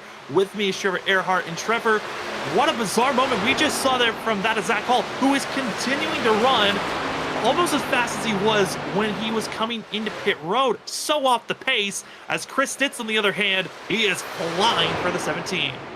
Yeah, after that round of pit stops, Zach Hall went into instant fuel-saving mode. Stitz, on the other hand, deciding to go for it, feeling like maybe he's got enough fuel to make it to the end. Zach Hall, even though he came in just one lap earlier, might not feel comfortable with that. And Sam has fallen from the lead all the way down to fourth, and that of almost 5 seconds behind that of Chris Stitz. Ross Tatum, Will Bustler up to second and third, but they're almost 4 seconds behind that of our leader. And what makes this situation even scarier is because Zach Hall could not afford to give up the position to the one machine of Will Bustler. Bustler pitted 2 laps later than Zach Hall, 1 lap later than Ross Tatum and Chris Stitz. The one machine is in prime state to try to win here tonight. And I gotta say here, Trevor, I mean, Will Bustler, one of our Cinderella stories of last season, trying to make it, into our Final Four. If he had won back at Michigan, but not able to do so. But the one machine, one of those drivers that honestly, I think he's in the best position right now. He might be 3.7 seconds off the leader, but Chris Stitz is starting to back off. He was backing off his pace there, but I think he might be good on fuel. 100% is Will Bustler, though, based on what I'm seeing right now. Yeah, Bustler not worrying about fuel at all, trying to run down that of Ross Tatum. He's right there, just can't quite find a way around that 21 machine. But you know what this is doing for Bustler, though, in that draft, even though it's not as strong here as it is at, say, Talladega or Daytona, it's helping that one save a little bit more fuel. And even though we think he might be good, this could really help him in allowing him to continue to run all out as he tries to get around, find a way around the 21 of Ross Tatum. I mean, I think settling in right here is not the worst thing in the world, because the fact that we still have 31 laps to go here tonight at Kansas for the Next Level Racing 240. Thank you so much for joining us here on Freaky Fast Broadcast. And if you've been enjoying our broadcast throughout the year, as 2023 has been an amazing year for us at Freaky Fast Broadcasting. We just got done with our charity event a few weeks ago, as we had our second annual Juvenile Diabetes Research Foundation race, as we had the Daytona 500. What a great event that was. And as well, getting to cover 5 different leagues throughout the week. It has been a pleasure here. And if you've been liking our broadcast, the best way you could support us is getting our merch here at Freaky Fast Broadcasting. We have our own t-shirts and hoodies that we have at that storefront tier. We'll have that in the chat here, but it's the best way if you want to support us financially, and as well, get some great comfy sweatshirt or that of t-shirt for yourself. As second and third place, they're now less than 3 seconds behind. They're closing in on Stitz ever so slightly here, Trevor. Ever so slightly. With these last lap times, that up about 2/10 quicker for Ross Tatum, Will Bustler, as they continue to close in. Zach Hall, though, about a second slower still than our top 3 drivers. So Zach still feeling like he needs to save fuel. Sam going to come under fire quite quickly from the 53 Christopher Wade, as he's closing in his weight on the same pit strategy as Will Bustler is. And I'm just so interested to see how this is all going to play out at this pace. That of Tatum, Bustler, they're going to be at Chris Stitz here within the next 10 laps or so. Yeah, and we're right now with Christopher Wade. I mean, he's getting by Zach Hall here, and Hall, he's still running 33.3 second lap times. I think he just pitted too early. I mean, this 32 running way too aggressive, was not able to save fuel at all during that last run. And now he is in such a fuel-saving mode that everyone else that's passed by him, they don't have to save, a lap or a lap and a half. They pitted 2 laps later than the 32. This has got to be feeling so bad for the driver that looks so dominant now, has to sit and watch the rest of the field drive on by and have their own chances to take the win, as Christopher Wade about 7.8 seconds off of our leader of Chris Stitz. But it's that of Ross Tatum, Will Bustler. They are closing in every lap, and at this pace, they're gonna catch our leader with about 10 laps to go. Yeah, they're going to catch him, but catching him's one thing, Sam. We saw that of Stitz was able to run down or stay with Zach Hall, but was never quite able to pass him. So Tatum, Bustler, once they get to that of Stitz, are they going to be able to get around that 17 machine? That's going to be the question. Is Bustler now, he's going to take a little bit of a look to the inside of Ross Tatum, as Tatum's moved it up to the outside line, just not able to get that run off the corner. Oh boy. 21 with a little bit of an internet issue there, but gets it sorted out down the backstretch as Bustler continues to pound the 21 of Ross Tatum. And for that, Will Bustler, he's got to pass 2 drivers that have had connection issues here tonight. Chris Stitz was showing a little bit at the halfway point of this race. Ross Tatum has been traditionally known to have connection issues, as we just saw there, him blinking out. The one, gotta hope that he can make this pass cleanly and not have any issues getting by other drivers. And for the one, I mean, we talked about trying to set up the driver ahead of you when you're trying to make these runs on, running the outside lane, set up for a dive bomb move. Will Bustler, he's going the strategy that, honestly, I'm not the biggest fan of. I think he really needs to run the outside lane for at least 1 lap, set up the run, and then throw a dive bomb move, either in the entry of 3 or entry of 1. Yeah, he's just not doesn't have enough speed on corner exit. He gets there almost to the rear bumper of Ross Tatum through the middle of the corner, but just can't carry that speed with him on the exit, and that allows Ross to pull that gap back on Will Bustler. So I think you're right. Gonna need to move up to that top line right behind the 21 and really pull a dive bomb move to get around him and go chase down our leader of Chris Stitz. And Stitz slowly, Sam, starting to pull that gap back out. He is. I think he might have gotten to a comfort zone where he felt like he was good on fuel because of the fact that Zach Hall just kind of gifted the lead position. There was no pressure on Stitz trying to run aggressive lap times. He put down a couple of burner laps, but then it kind of just settled into a spot where he was running just fast enough. And for Ross Tatum, Will Bustler, they're gonna have to put down some good laps here and hope Chris Stitz doesn't have enough fuel and is gonna have to go into fuel saving mode here with 20 laps to go. At this point, I think Chris Stitz could be in a good spot. We know Will Bustler's 100% good, but Ross Tatum and Chris Stitz in very similar points where they came into pit road at the same time. But it's the fact that Chris Stitz had over a 3-second gap lead over this 21. Yeah, that's really going to help the 42, allow him to save that little bit of fuel. I mean, the looming question, Sam, is are we going to have a late race caution that's going to throw a wrench into all these drivers' plans? And looking at the lap times, fastest driver last lap, Sam, Zach Hall. Issue, 10.5 seconds behind that of our leader, Chris Stitz. And also what makes it worse, he's only running a 10th faster than Chris Stitz. He needs to be running about a second faster if he wants to catch up, or even a half a second faster. And only being, a tenth, a couple of hundredths faster than our leader and being 10 seconds off, I mean, that just shows too much time was given away, pitted 1 lap too soon.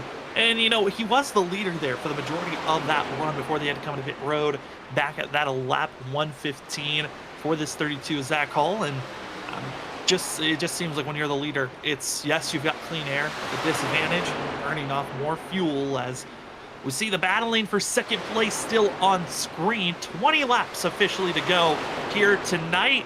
Usually this race would be closing in with just 10 laps to go at other ovals that we go to, but an extra 10 laps added on, and Trevor, those extra 10 laps could be costly because there's always that looming question of if a caution comes out, and there's a couple of battles in the middle of the field that could be questionable, and one of them here on screen, as it's that 15 as well as that of the 74. It's Ken Campbell, that of Ryan Stenhoff, 2 drivers that have been caught around bad issues throughout the night. And here comes Austin Cole, who's going to be trying to poke the nose for the 18. It's going to be a battle for just outside that of the top 15 with Campbell, Stenhoff, Call. They all try to battle, and it's the battle of the less wounded vehicles. I think Call's got a little bit of damage. We saw Stenhoff get some damage. Campbell involved in the stack up on the initial start and then the contact with the 14 of Nick Gould there, but doing a really good job of holding off that of Stenhoff. Stenhoff had a good run to the outside, but that of Campbell covers him off. But here comes a big run down the backstretch. The problem is Stenhoff's got nowhere to go as Call goes to the inside. I mean, for Campbell, at least he got a good bump from that of Stenhoff, sending him into the corner, able to hold position for now. When we look at the tire disadvantage, it actually is a pretty equal. All 3 drivers came into pit road at the same time. It's a question of who's got less damage, and it's that of Austin Call, who's going to send it almost 3 wide. It's a little bit of a stacked 3 wide positioning there, but the 18 able to get by Stenhoff. But can he get the better run? 74 outside lane gets the draft help as well as they're bump drafting and drag racing into turn number 3. Stenhoff had the best run out of all of them. Problem is just nowhere to go. Decided not to take it 3 wide. Going to drop back here a little bit. Austin Call, middle of the inside of the 15 to Campbell.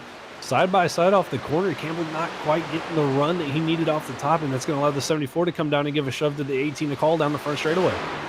Trying to hold off the best that they can, but able to get the pass as the 18 of Austin Cole. Stenhoff going to get some draft assistance. He'll fully clear over that of Campbell.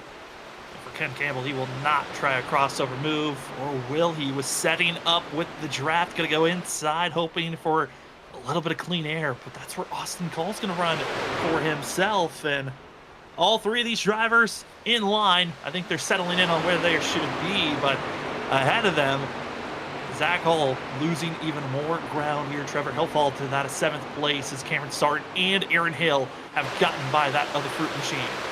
Yeah, just again, Zach, I don't know if he's still trying to save fuel, Sam, or just lost that much pace in doing so, and now all the way back here in that dirty air, that 42 or that 32 really starting to struggle as the fill-in driver for Cole Sacchetti, Aaron Hall.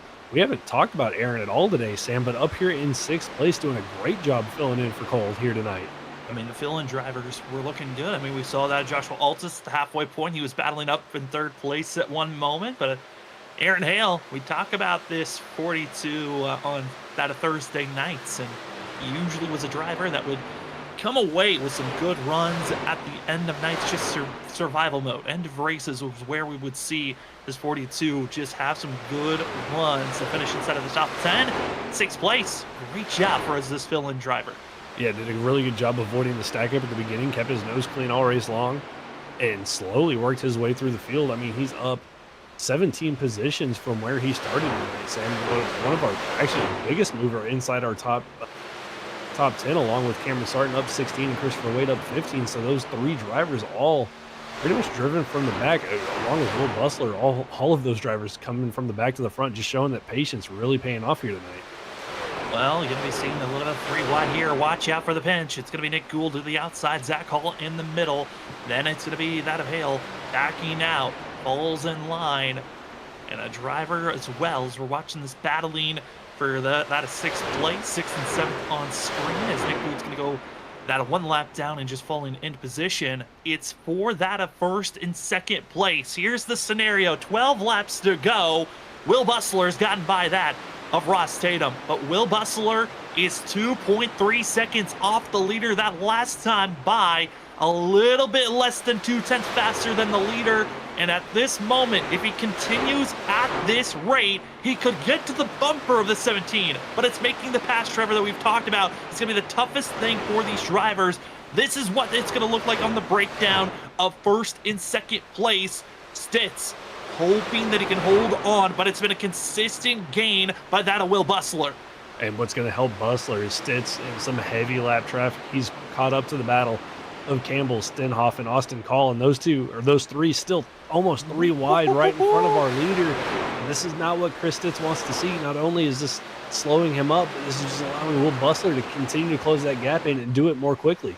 And he's going to have to force the issue. Is he going to have to go 3 wide here? And that could cause an accident. They are going to go 3 wide. Ken Campbell, Stenhoff, lap traffic with our leader down below, as he's going to be having that Austin Call going to be able to get the drivers all in line. And the draft helps the lap cars hold for position. And this is killing the momentum in time. That's over a full second lost, as that is Stitz. Tries to go down below on Stenhoff. Trying to get by lap traffic. 10 to go. About to make it 9 to go here tonight. In the gap went from 2.5 seconds now to less than 1.5 seconds. All this time, throw it away. Chris Stitz trying to get by this lap traffic, but the one thing that is going to be helping that of Chris Stitz, he is almost by this group of 3, and Will Bustler is going to have to try to get by this group now.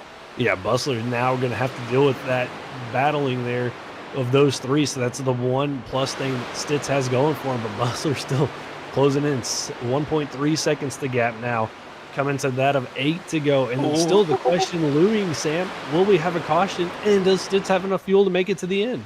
And will this group of 3 survive once Will Bustler catches up to them? Because they have almost made contact about 2 or 3 times just on the front stretch. Here comes Will Bustler closing in.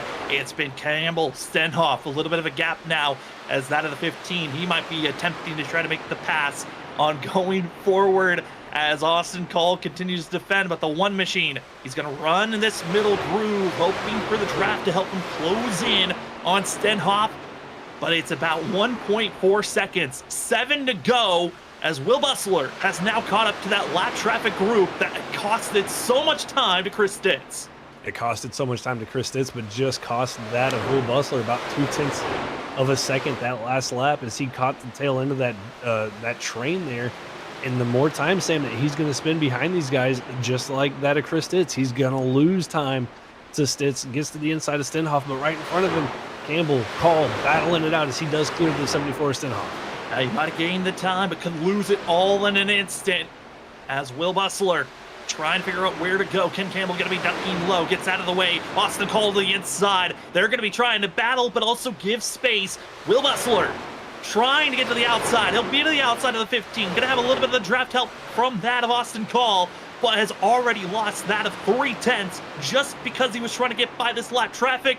But he's through, he's passed, and now is the push for the one of Will Bustler. 6 to go, about to make it 5 to go for that of the 17.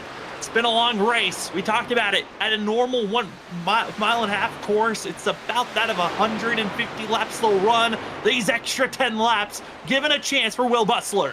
And Bustler now clear of that lap traffic. We'll have to see, did he use up his tires trying to get around everybody, or is he still going to have something left for that of Chris Stitz? Is Stitz going to have enough gas to make it to the end? Is Zach Hall going to have enough gas to make it to the end and hold on to 5th place? I mean, who knows what's going to happen here in these last coming to 4 laps to go. Is Bustler looking at these lap times? Is he going to have a little bit? Looks like he lost a little bit of time there, Sam, to the 17 of Chris Stitz.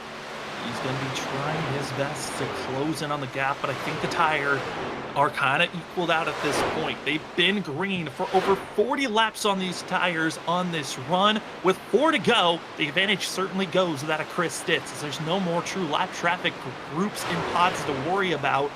But just that group of 3 we were watching Stitz, Will Bustler get by, they could still bring out a late caution. This race will not become official until we get that white flag, and that's what Stitz is crossing his fingers for. Get the white flag and hope that this race stays green, and he's got enough fuel to take it to the end. Yeah, that battle that we were talking of for 16, 17, 18 kind of looks like it's calmed down a little bit. Looks like Austin Call able to clear that of Ken Campbell. The 74 Stenhoff clears Campbell as well. Stenhoff trying to give chase to the 18 of Austin Call. But up front, Stitz still running that high line, trying to continue to pull away inch by inch over Will Bustler, coming to 2 to go this time by. 2 to go, and Chris Stitz, he's got another 2 drivers to get by. That's going to be Blair Patterson, who's going to be just staying low, out of the way.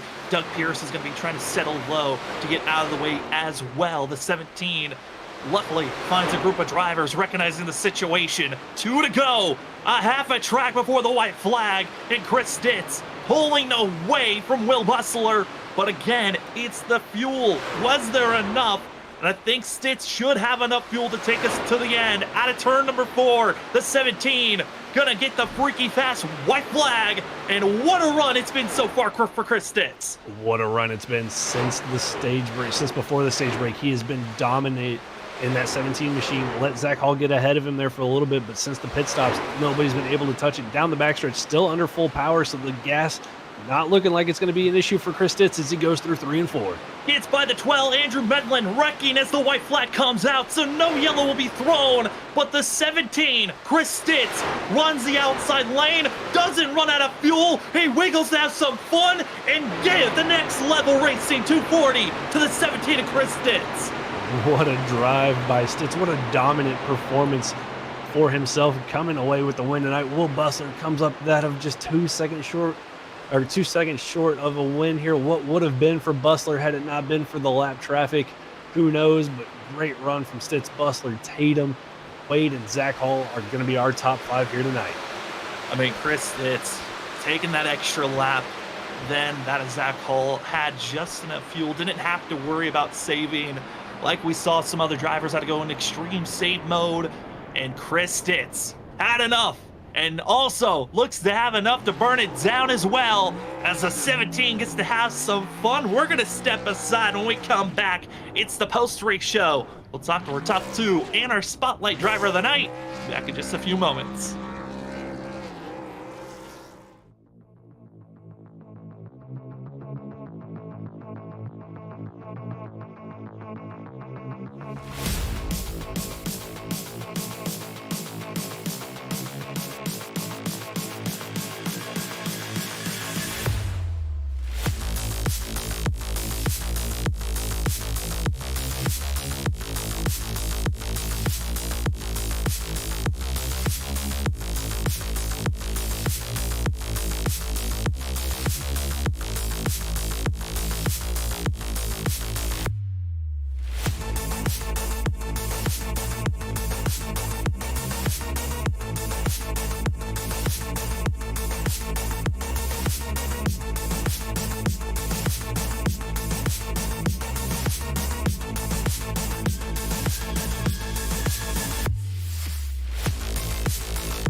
Welcome back, ladies and gentlemen, to the post-race show, as we will be talking to our top two drivers, excuse me, and our spotlight driver. And right now, we're going to be bringing in our winner here tonight for one of the longest races of the season.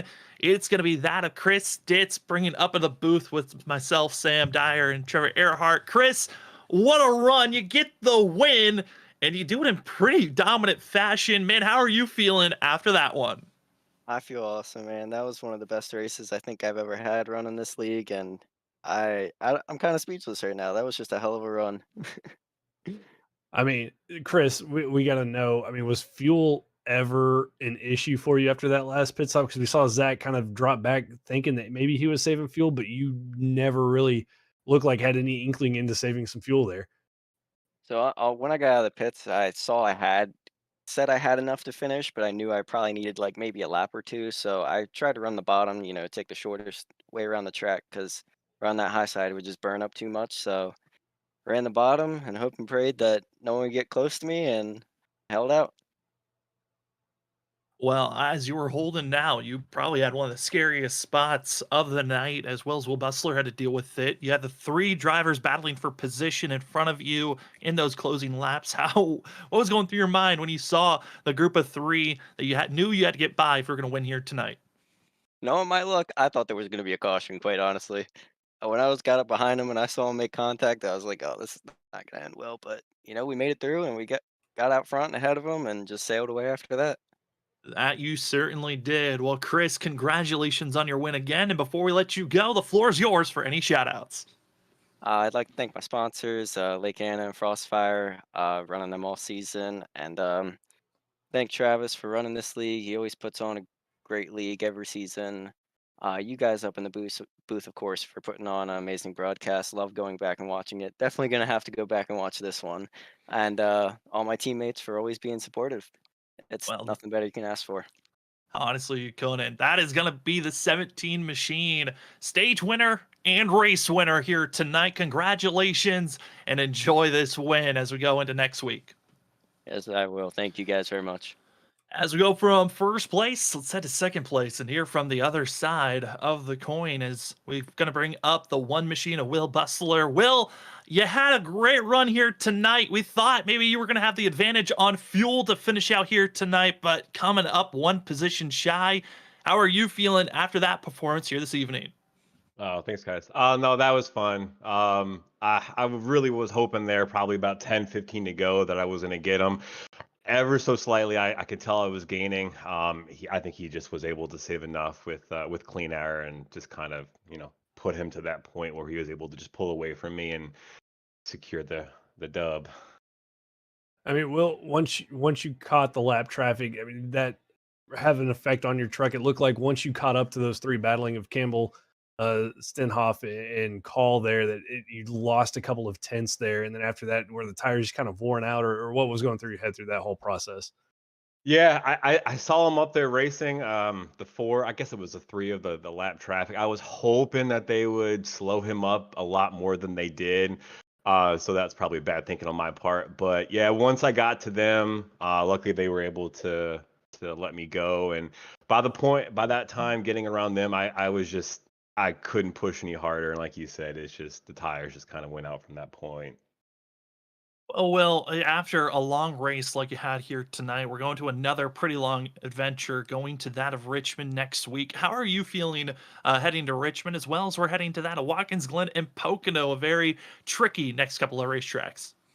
No, it's definitely going to be fun. Yeah, Richmond is my home track. It's always hit or miss with me, so hopefully this is a hit time around. Watkins Glen, I'm not a huge road course guy, so yeah, I don't expect big things, but we'll see. And then Pocono is kind of my track, long tracks, able to save tire, get a lot of speed, draft. So Richmond and Pocono are definitely the two I'm looking forward to the most. I can't wait to see how you're going to perform at those next couple of racetracks. But tonight, congratulations on second place. And before we let you go, the floor is yours for any shout outs. I appreciate it, guys. I just want to personally apologize. I know a couple weeks ago at Bristol, I had a terrible race. I want to apologize to Austin Call and Cole Sacchetti for the way I drove. Not my intention at all. So I told myself next time I talk to you guys, I was just going to personally apologize. I'm just got to thank you guys for putting on a great broadcast as always. I always go back and check you guys out, check the race, see what I can do better than next time around. Thank my team, Chris Wade, Jonathan Woods, Ross Tatum. We finished 2, 3, 4 there. So I can't be upset at all team wise. So thanks to Next Level, ButtKicker, Ray Customs, FR Graphics, Lap Traffic. Hope I'm not missing anybody. And also thanks for everybody for watching. We appreciate it. Well, that's going to be the one machine of Will Bustler coming away second place. Congratulations on that, and good luck short track racing next week. Thanks, Sam, Trevor. Appreciate it. As we go from second place, we head to our spotlight driver, who's going to be in that of fifth place. We're going to try to talk to Zach Hull as the 32 machine coming into pit road for that final stop, was leading the race, but will come away fifth. Zach, it's Sam and Trevor up in the booth.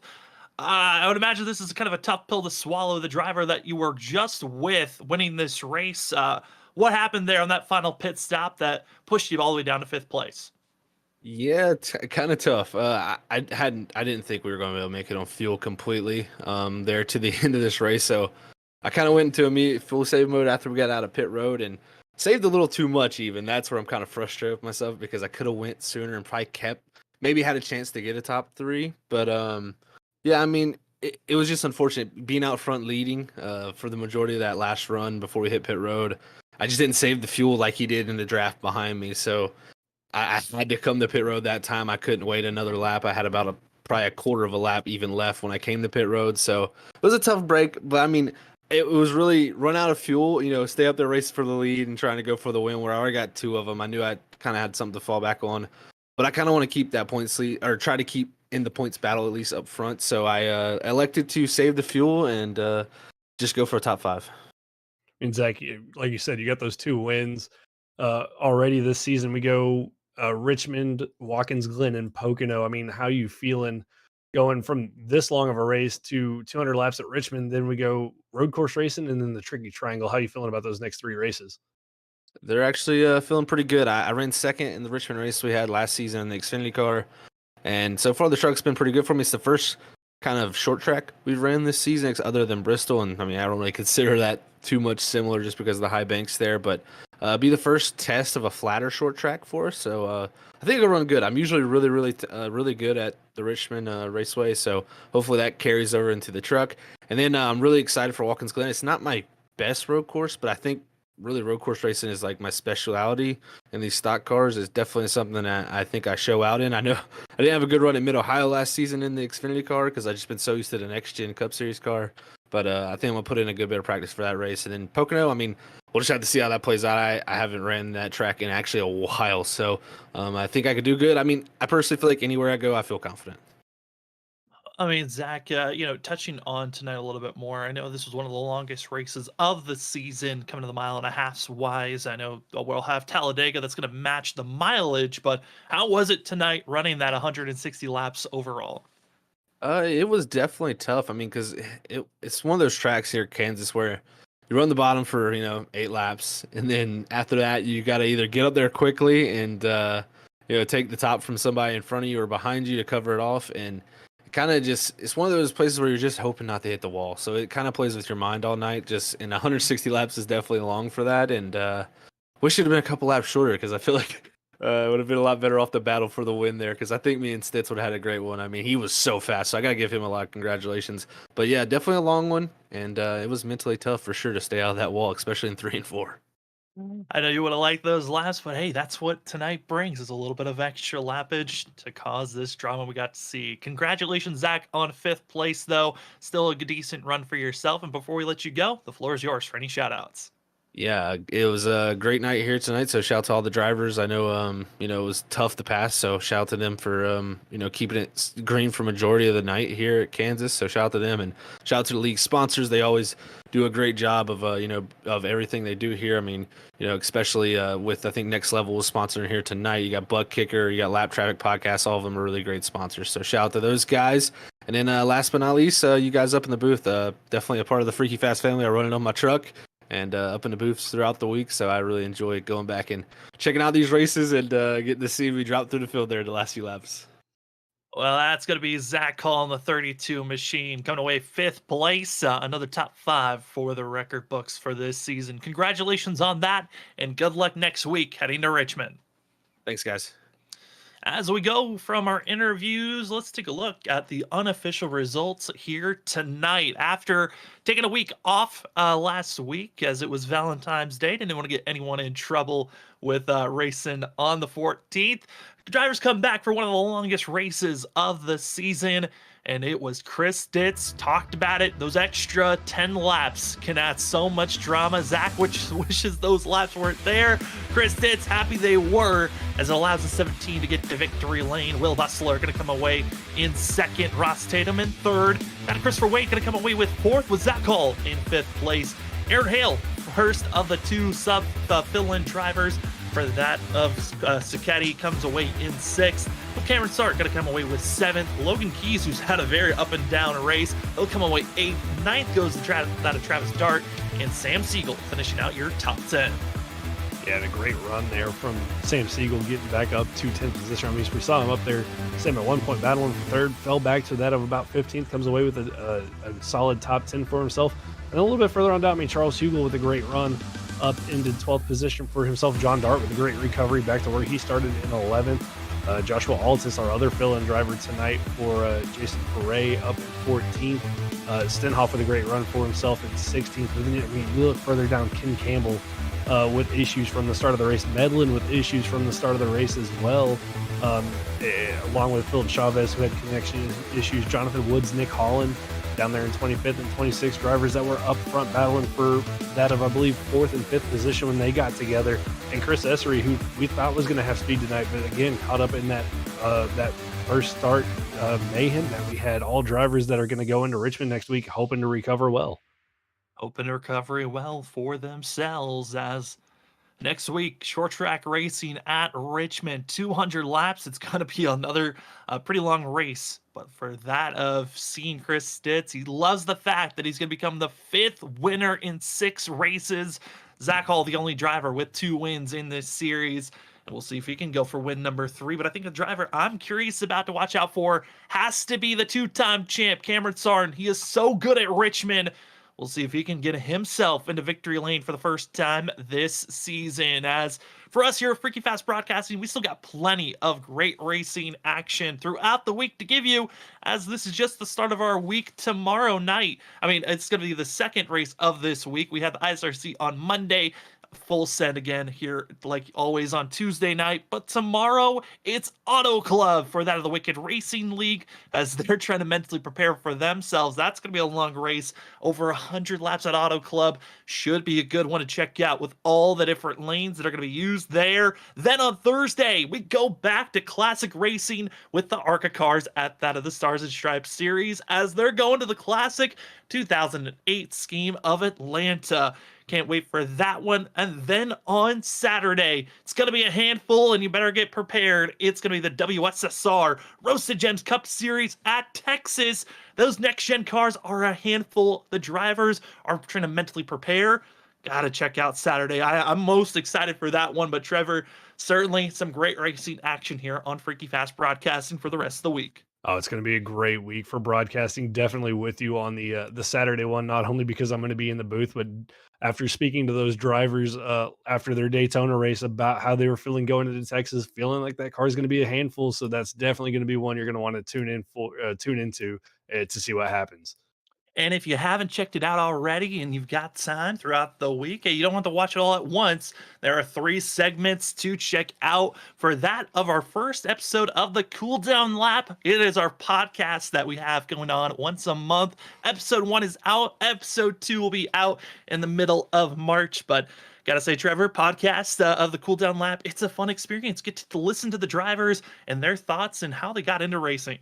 It was a great time getting to interview Cameron Sarton a couple of weeks ago for Full Send for my portion of the podcast. Definitely going to go tune into the other 2 portions and see what those drivers had to say. But yeah, definitely great content here at Freaky Fast, and definitely look out for episode 2 coming out next month. And as well next month, expecting the top 5 finishes of the month and so much more as well. And for tonight, thank you so much for joining us for your Tuesday evening of the Full Send Racing Series. Race number 6 is in the books. Race number 7, as we inch closer to the halfway point of a regular season, is next week at Richmond. Cannot wait for it. But for myself, Sam Dyer, for Trevor Earhart, Rodman Warrior Jr., and everyone else at Freaky Fast Broadcasting, thank you for joining us. And we can't wait for our next broadcast. It's going to be tomorrow night, the Wicked Racing League. How will they handle Auto Club? You'll have to find out tomorrow at 9 p.m. Eastern. We'll see you then.